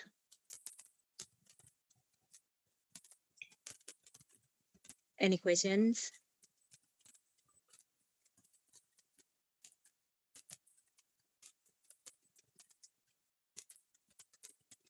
Okay, so Ajahn Mark, so you want to leave something or little Teachers continue. I'm excited to hear the next two speakers. So I'm waiting to hear, because I think it will be very helpful another part of my life experience. Yeah. Thank you. So we are so lucky to learn many new things, fresh perspective, and wonderful and insightful and meaningful knowledge from Associate Professor Dr. Mark Tam Thai. So truth is based on goodness, and goodness is based on beauty. Beauty is the most fundamental. Ajahn Mark connected these three things harmoniously for us to answer the questions, how should one live one life? Thank you so much, ka, Ajahn. You're so great, ka. Thank you so much, ka.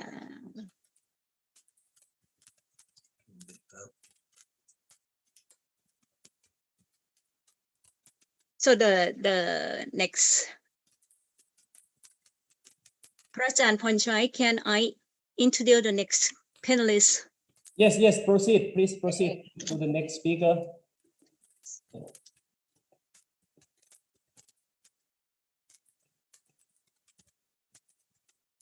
Okay. The second panelist, Professor Dr. Asankha Tirakaratane. He received his Bachelor of Arts in Buddhist Philosophy and Bali for University of Peradenithi, Sri Lanka. His Master of Arts in Western Philosophy from University of Hawaii in USA, and received his Doctor of Philosophy in Comparative Philosophy from the University of Hawaii, USA. His dissertation topic is Transcendence, Ineffability, and Nirvana, an analysis of the relation between religious experience and language according to early Buddhism. Professor Dr. Asankha Tirakaratane has many academic distinctions, prizes, and fellowships, and he performed many contributions to seminars and conferences around the world. His area of specializations: Pali Canon, Early Buddhism, Buddhist philosophy and logic, Indian philosophy, philosophy of language, philosophy of religion, East Asian philosophy, Vedanta, Wittgenstein, Kant, and Nagarjuna. Dr. Asankha Tirakaratane is responsible for many great jobs right now.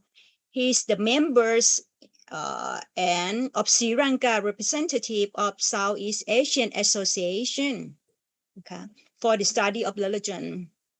He's the member of Advisory Committee of theฬาลงกรณ Journal of Buddhist Study, MCU Thailand. He is the founder chairman of Dombrivi Foundation in Colombo, Sri Lanka. Okay, please welcome Professor Dr. Asankha Tirakaratane to our panel discussion right now. Please. Very good afternoon to everybody. Let me begin by thanking the Graduate School of Mcu University and this 8th National and International Seminar on Goodness, Beauty and Truth. Thank you very much for asking me to express some ideas on this very interesting theme, coming basically from first studying Buddhist philosophy and subsequently going into Western and Indian philosophy. So basically, my approach will be looking at these three very interesting themes from a Buddhist perspective. And also, when I was listening to earlier speaker, Professor Mark Tam Thai, I thought he gave a very interesting orientation to this discussion by posing the question as a part of your personal experience. How should I live? What kind of life should I live? How these very interesting things are related to our life. form a part of our experience. And I kind of share that direction. But at the same time, being a person who is, got some influence from basically from the Buddhist philosophy, maybe what I say, basically I try to say in terms of, the Buddhist philosophy, and then also autobiographically, some of these things could be, the part of my own experience. But basically, looking at how would Buddhist philosophy, or how would the Buddha, or someone who is influenced by, that philosophy, would look at these very interesting themes: goodness, beauty, and truth. So when we take these three concepts, goodness, beauty, and truth, the first thing that comes into your mind is when you put it this way, actually it is Plato's forms or Plato's ideas. So where Plato seems to think that ultimately there is something absolutely good, absolutely beautiful, absolutely true. So in that sense, in noun forms, truth, goodness, beauty, and truth, Plato seemed to have thought that these things truly exist in some kind of fundamental, primeval form, to which all the other things are all the other good things are imperfect replicas of this perfect goodness. Same thing with beauty, perfect beauty, concept of or idea beauty or form beauty, and all the other beautiful things forming only imperfect parts of it. And same thing with the truth.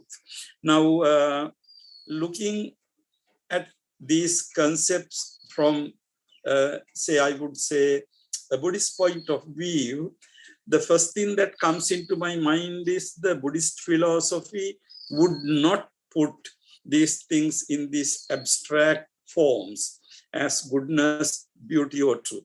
And also when I reflect on Buddhist philosophy, I can see that the questions have not been raised in this manner. So what is goodness, or what is beauty, or what is truth? The questions have not been raised in this manner. So that is the first thing that comes into my mind. To elaborate on it a little bit, the Buddhism doesn't seem to be interested in knowing what goodness in absolute sense, what goodness, beauty in absolute sense, or truth in absolute sense. Or Buddhism doesn't seem to believe that these things really exist. Of course, they can exist as concepts or ideas in human mind, but once, say, in a situation where all human minds go on, then there will not be goodness, beauty, or truth, according to Buddhist thinking. But Plato seems to be thinking otherwise. These things are independent of human thinking, human existence. These things do exist. But so Buddhism does not put the question in that. I think this also is very important in understanding the Buddhist approach to these things, and in understanding also this in our life. I again like to be associated with the previous speaker, Professor Mark Tamthai, because ultimately I could say that Buddhism will not be looking at goodness, beauty, or truth, but Buddhism will be looking at good things, beautiful things, and truthful things.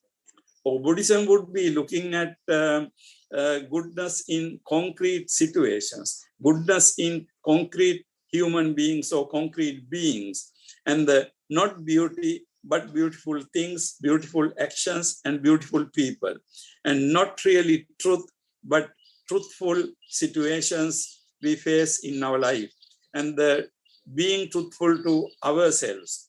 So things like that. So the first observation is, so from a Buddhist point of view, Buddhism will not be looking at these abstract things, but more in a concrete manner, how these things are manifested particularly in human experience. Now, having said this, when we look at these three concepts, goodness, beauty, and truth, how would Buddhist perspective, how could we develop a Buddhist perspective of these things? Now, when I think about this,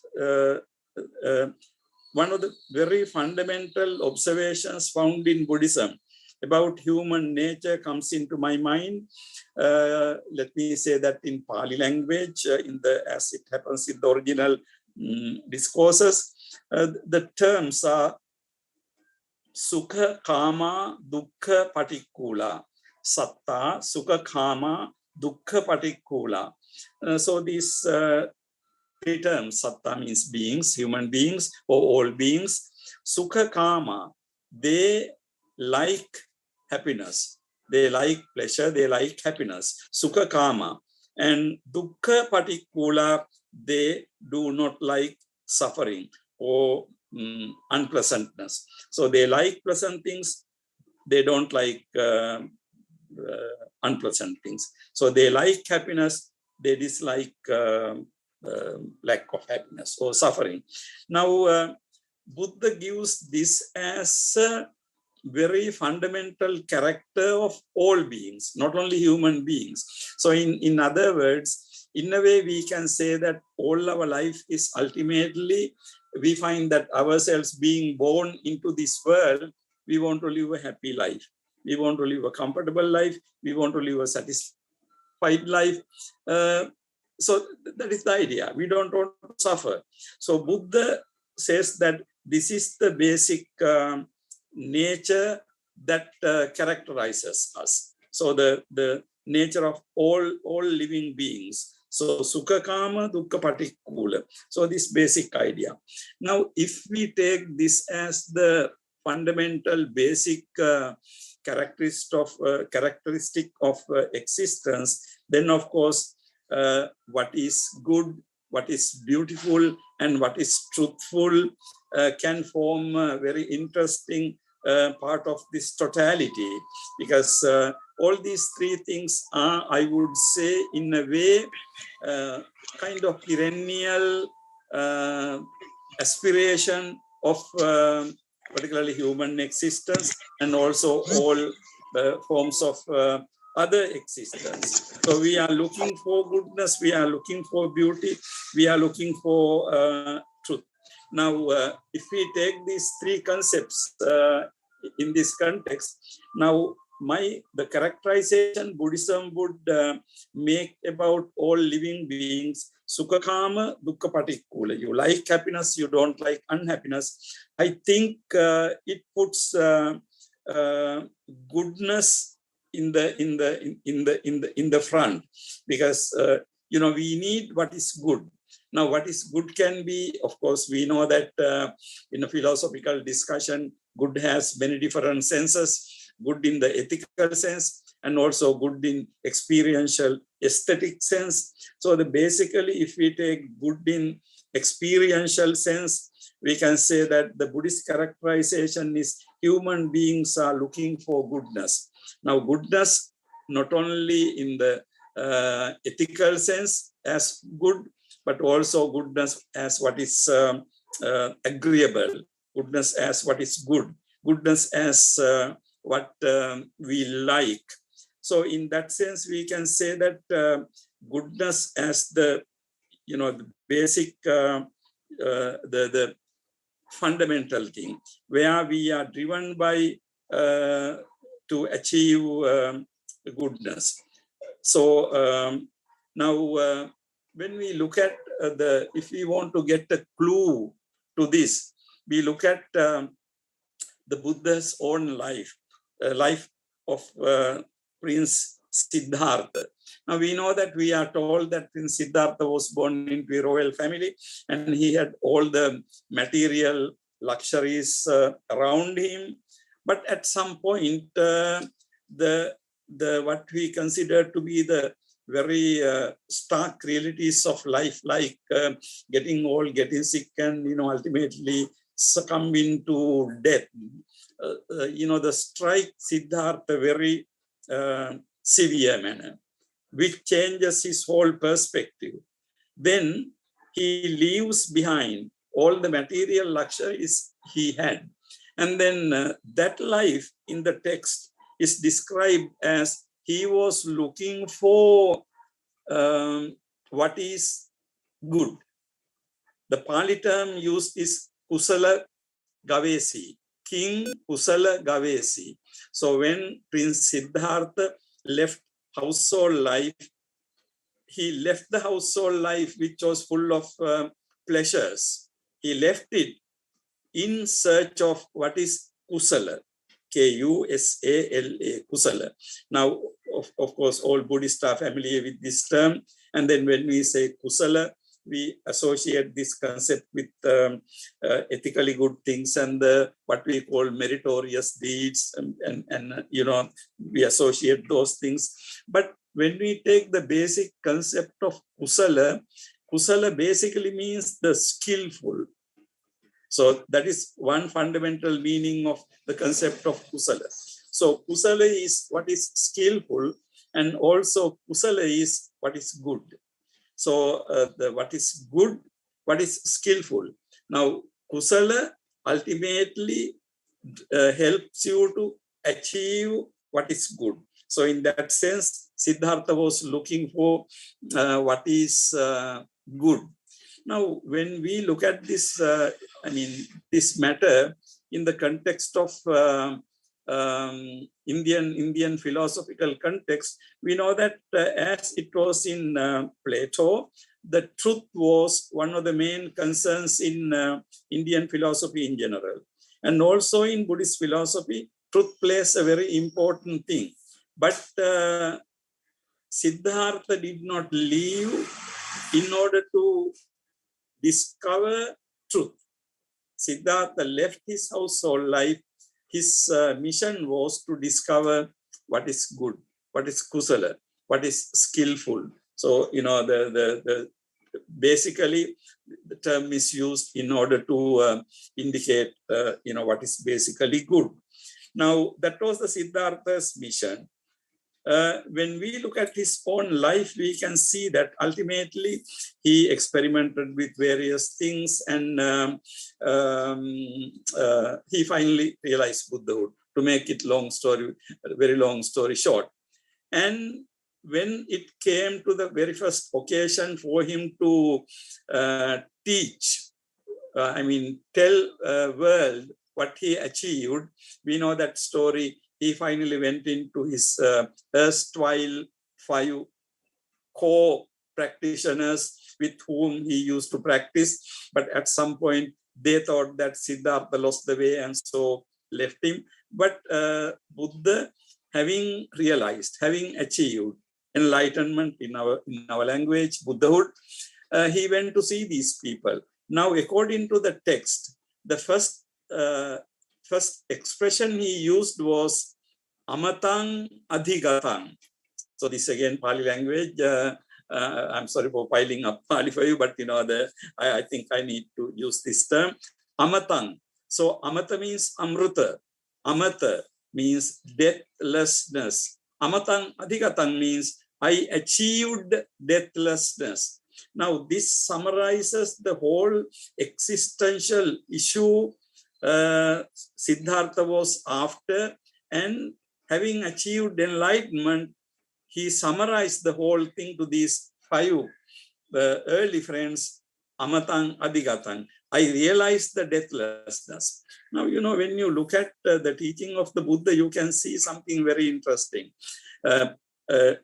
Religiously speaking, in most of the religions in the world, including the religion in the ancient India in various forms, and also subsequent religions in the world, take the death as the real problem, real threat. And then as the answer to that question, they always posit a situation or state an existence in which you do not have any further death. So this is the idea. So the deathlessness means you don't die anymore. Now you don't die anymore means you will be living happily ever after.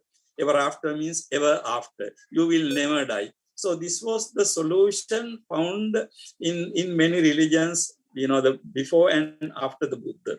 Now it's very interesting when you look at the teaching of the Buddha, you see that nirvana as the final thing is not a situation where you live happily ever after.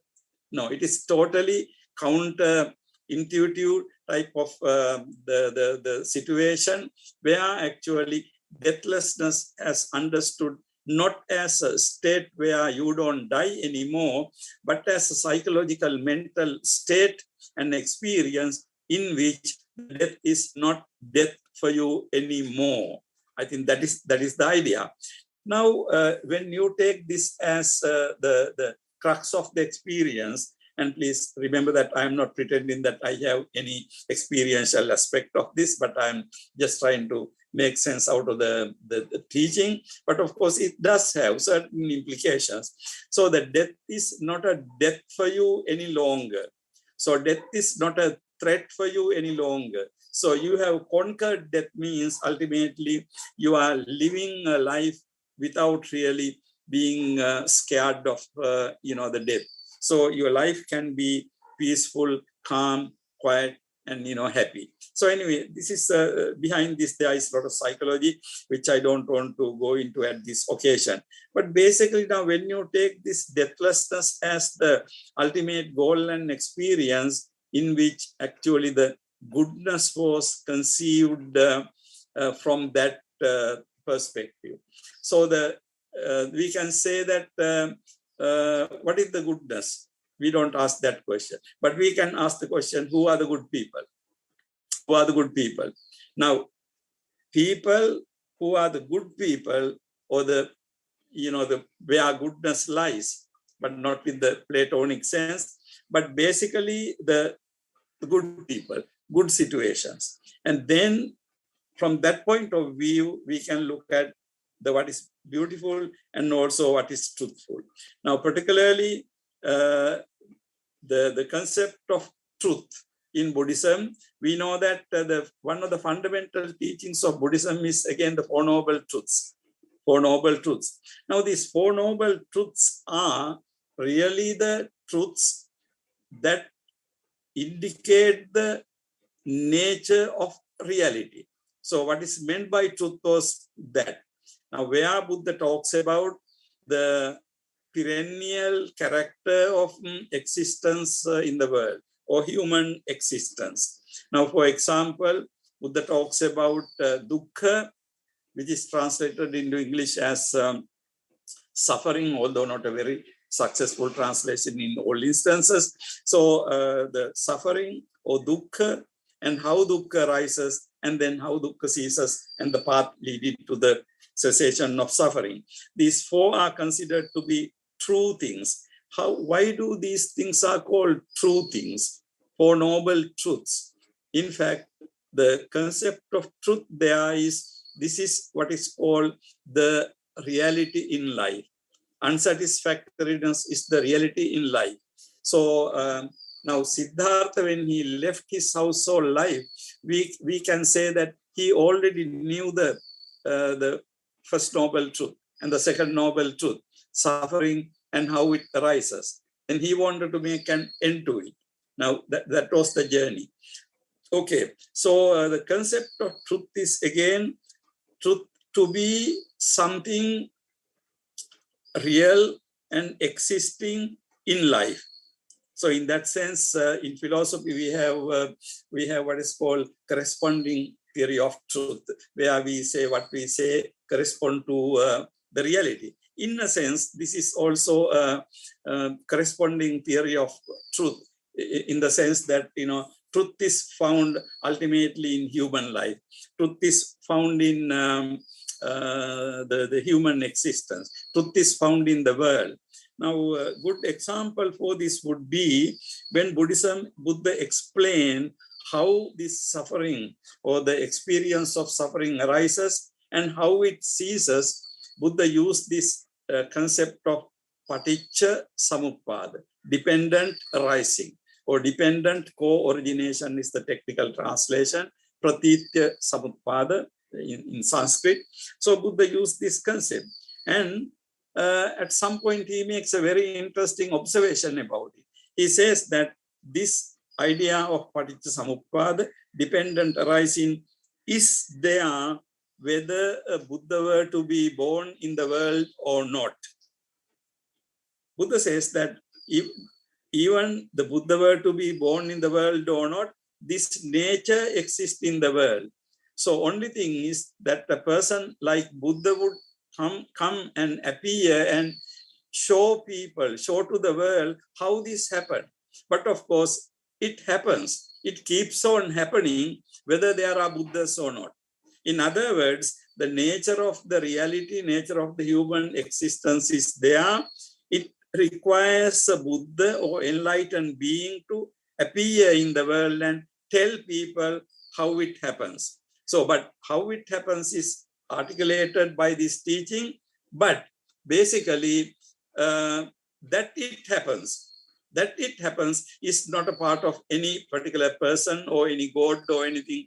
This happens all the time. And this happens due to causes and conditions. So therefore, there Buddha talks about something real, something not unreal. So again, there are a set of Pali terms which I am not going to burden you with. But so the concept of truth is understood to be something there. So something already existing in there. So when you see this reality and when you know it, know in the very deep sense, ultimately you achieve goodness and also what you can call beauty, or in your behavior or in your existence. So therefore, I think the connection in Buddhism is you start from understanding the true nature. I mean, try to see the true nature of existence. And because in order to, why do you need to know? Ultimately, you need to achieve a good life, satisfied life.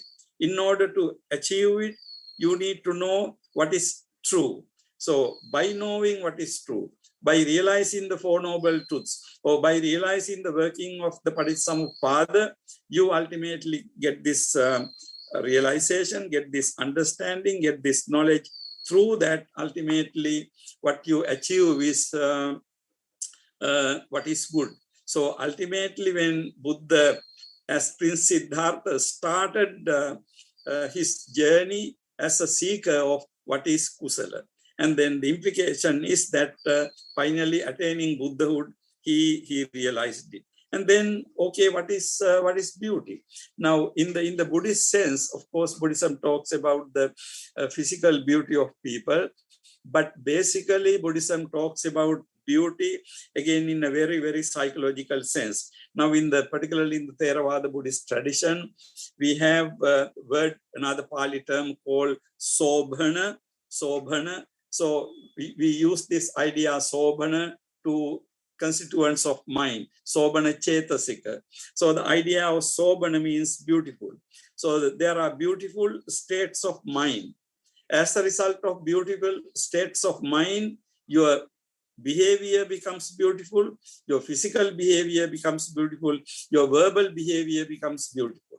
Okay, so now you can see how the goodness, beauty, and truth are interconnected in the Buddhist tradition as a part of your living experience. So ultimately, we can say Buddha is a person who embodies goodness, or Arhant is a person who realized Nirvana is a person who is a good person, ultimately good person. Now his behavior, his words, his actions are what we call beautiful actions. So the truth and the knowledge of truth ultimately lead into what is good and what is beautiful. Now, in these words, I may summarize the basic Buddhist position. Of course, this is very much open for discussion for us. But basically, so my approach was to look how would Buddhism look at these things. So ultimately, Buddhism will not look at these things as Platonic archetype forms or ideas which exist independently of human existence. But Buddhism would look at these things as exemplifying human existence or the existence in general. So being good, being beautiful, and being truthful are all part of a overall scheme of life, which ultimately aims at reducing our suffering and maximizing happiness, which is, as I referred to earlier, Sukha, Kama, Dukkha, Patikkula. So as human beings, that is what we try to achieve. I think I should stop at that point, and then I would like to open the floor for discussion. Thank you very much.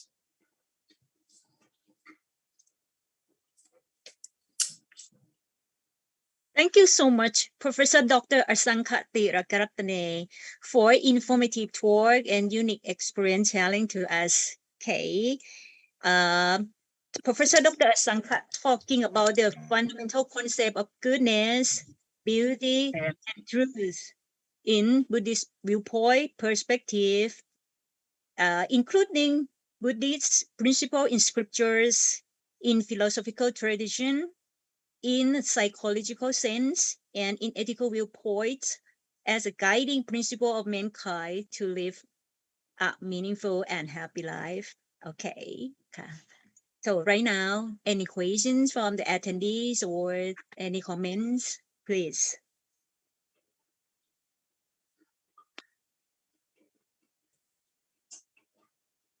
Sir, I have some, I don't know whether it's proper understanding or misunderstanding, but just listen. As we are trained in Buddhist tradition as a Buddhist monks, I also sometimes feel uncertain about when it comes to good or bad. But it's quite clear, something come to my mind today after listening to your lecture, is that instead of asking how can I know good, we should have asked how can I know good person? Because you just said that Lord Buddha may not prefer to find the definition of good. I feel like that. Okay. If so, good in this sense is like the quality of something, quality of thing, or is act as an adjective to extend now, something like good people, good monk, good house, or beautiful house, beautiful architecture, something like that. So I also still confused if we do not know exactly what is the concept of good. To be able to know good people, I think we have to refer to Plato earlier. So I don't know if you can clarify this point to me for this session. So. Thank you very much, Venerable. Thank you very much. But it is a very, I would say, very wide and difficult question. Now, how should we know what is good? How should we know who are the good people? Or how should we really know if there is any kind of criterion or set of criteria to know it? In fact, Venerable, it is not an easy question. But the interesting thing is, looking from a Buddhist point of view, the question of goodness or being good is always context dependent. Now, context dependent. In other words, what I'm trying to say you is that it will not be the Buddhist position to try to articulate some kind of universal type criterion okay, this is what is good. But basically, what is good is dependent on many factors. For example, now in the Buddha's own life, we can see that what he considered to be good is ultimately what conduces for people to terminate their suffering by realizing the nirvanic goal. So whatever conducive for that purpose, we can say according to Buddhism is good. So now if you take the Buddhist way of life, you can say for the ordinary lay people, Buddhism gives 5 precepts. For the Buddhist monks and nuns, there is more than 200 the minor and major rules. Now these are supposed to be good or virtues. Now why do these things are called good or virtues? Actually, we can answer that question fairly well with reference to the ultimate goal. Now all the Vinaya rules are relevant to the ultimate goal. Now, in that sense, those rules are good. Now, for example, if you are not taking part in that ultimate goal, then you can say those things are not applicable to you, right? So, but simply if you take the Buddhist monastic Vinaya is good, sila or virtue, necessarily good because it conduces to the ultimate goal. Now, if you take much simpler things like 5 precepts for the ordinary people, why killing is bad? Why stealing is bad? I mean, there we can see that killing is bad because you love your life so much. So from that perspective, all the others must be loving their own life so much. So depriving that is not good. In that manner, I would say that we don't have a universal criterion, but dependent on the context, depending on the purpose, we can say these things are good, these things are bad.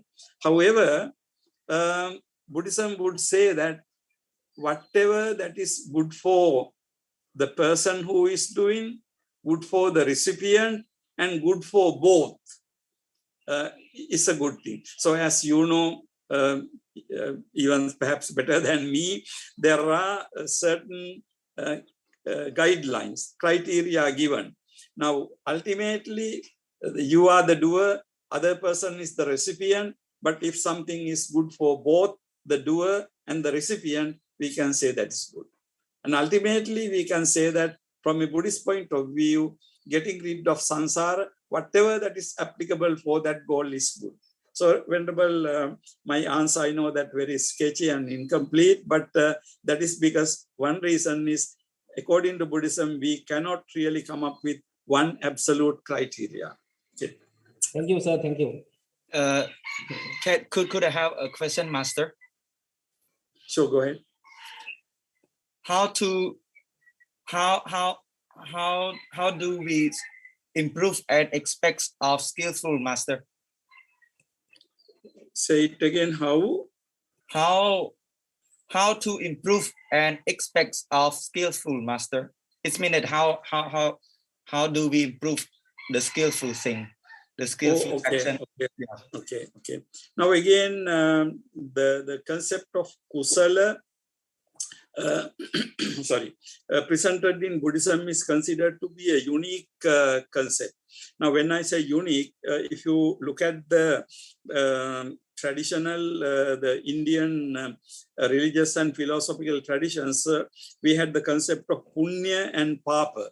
Punya and papa, good things and bad things. However, kusala is something different. Of course, there are situations where punya and papa and kusala and akusala coincide, come together. But basically, kusala and akusala are 2 different things, where kusala basically is defined with reference to our states of our mind. So according to Buddhist standard explanation, ordinary human mind is beset with what we call the craving or attachment or anger or aversion and the delusion. The traditional terms we use, as you know, are lobha, dosha, moha, or raga, dosha, moha. Now, whatever the behavior, mental behavior, verbal behavior, physical behavior characterized by these three things is considered to be akusala.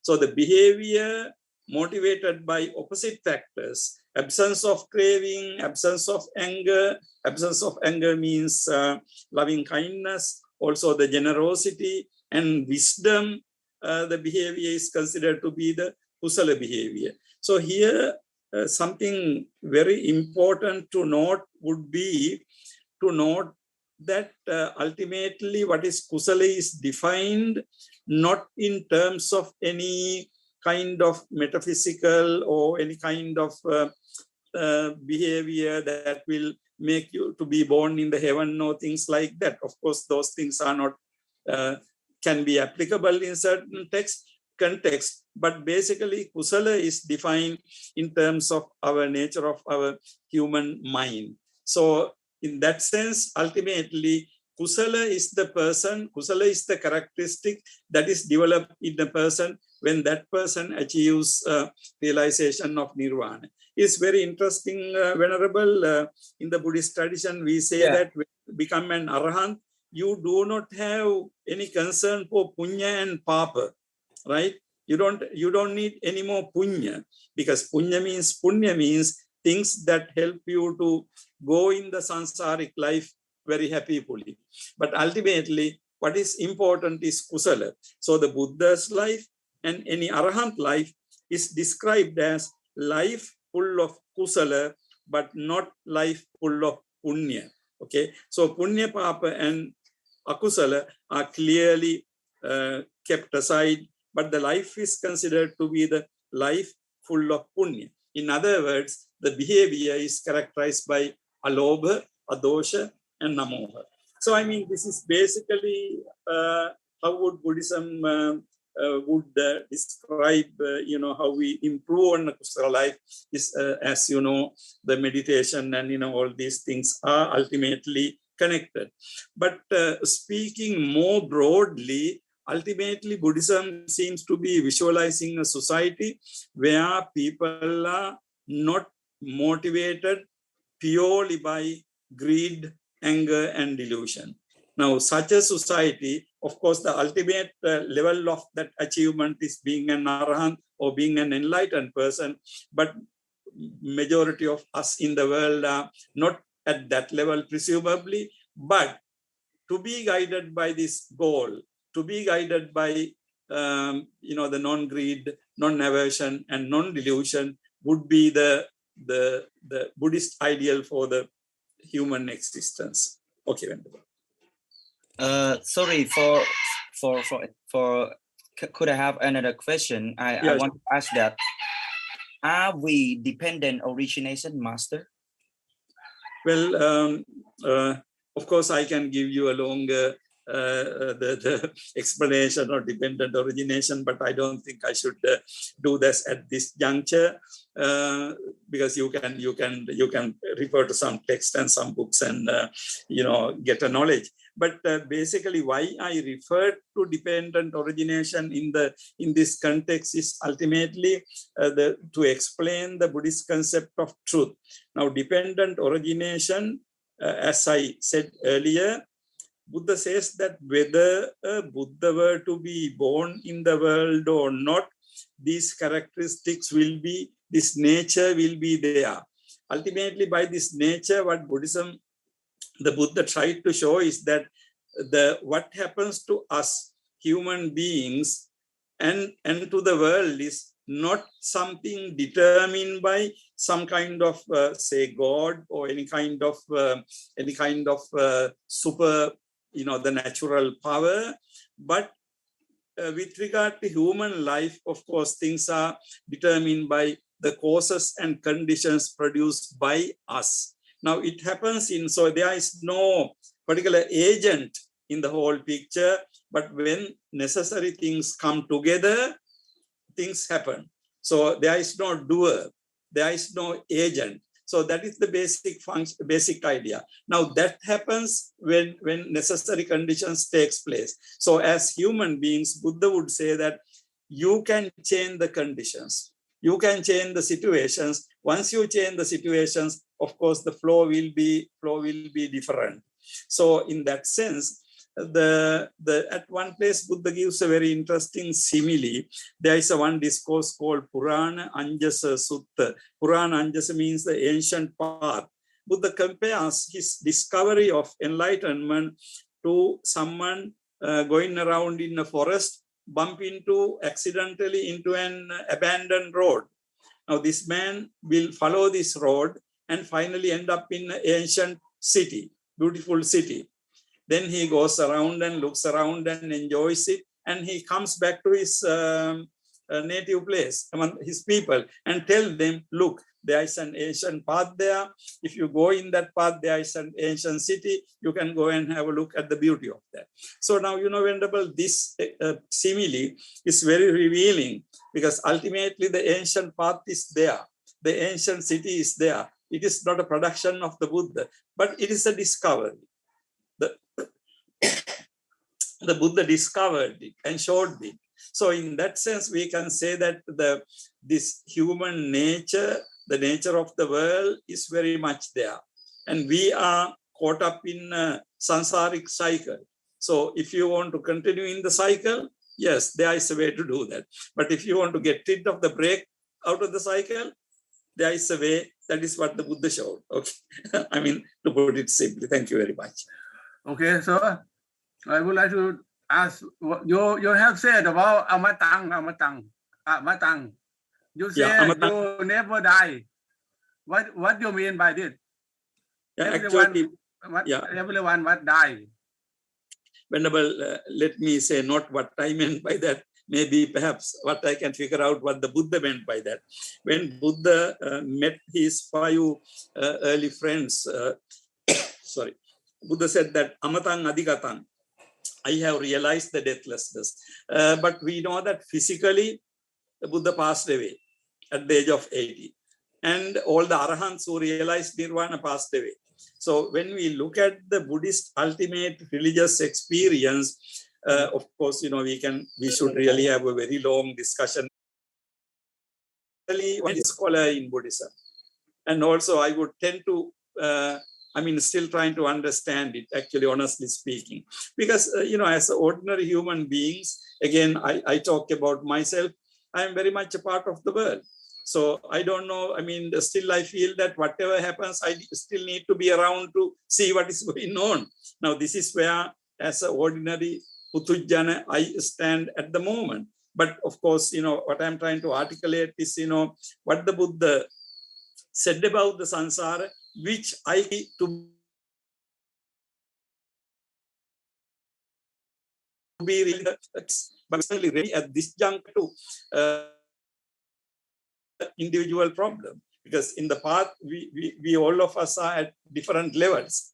So some may be at a level where they are quite ready to accept this and think about the situation where you are no longer in the sansaric existence. But many of others, maybe we are still in the level of mind where we need to be in the sansaric existence. So I will not go into that. Okay. Thank you very much. I am never die. And meaning. Thank you.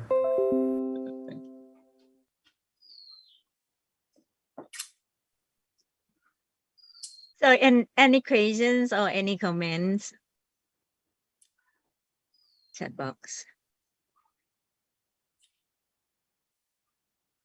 Okay, do we have anything in the chat box? Yeah. You will read it and answer it by yourself, or want me to read it for you? Yeah, there are some. Let me read one. In the famous work of Dr. Walpola Rahula Mahathera, there are 2 sides of human mind: intellectual side of mind and emotional side of mind.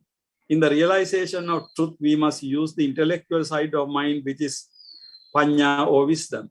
In receiving the goodness and beauty, we must use emotional side of mind, which is Karuna or loving kindness.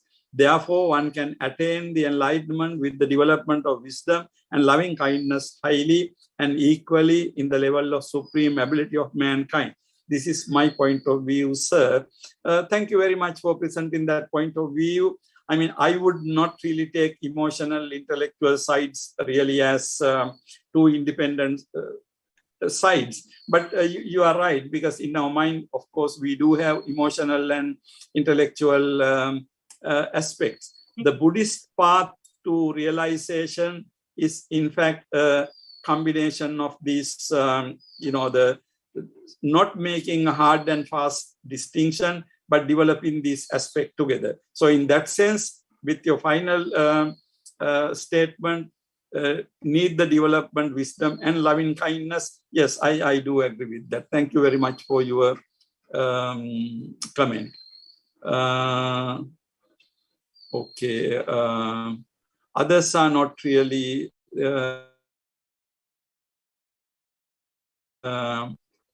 I don't see many questions there.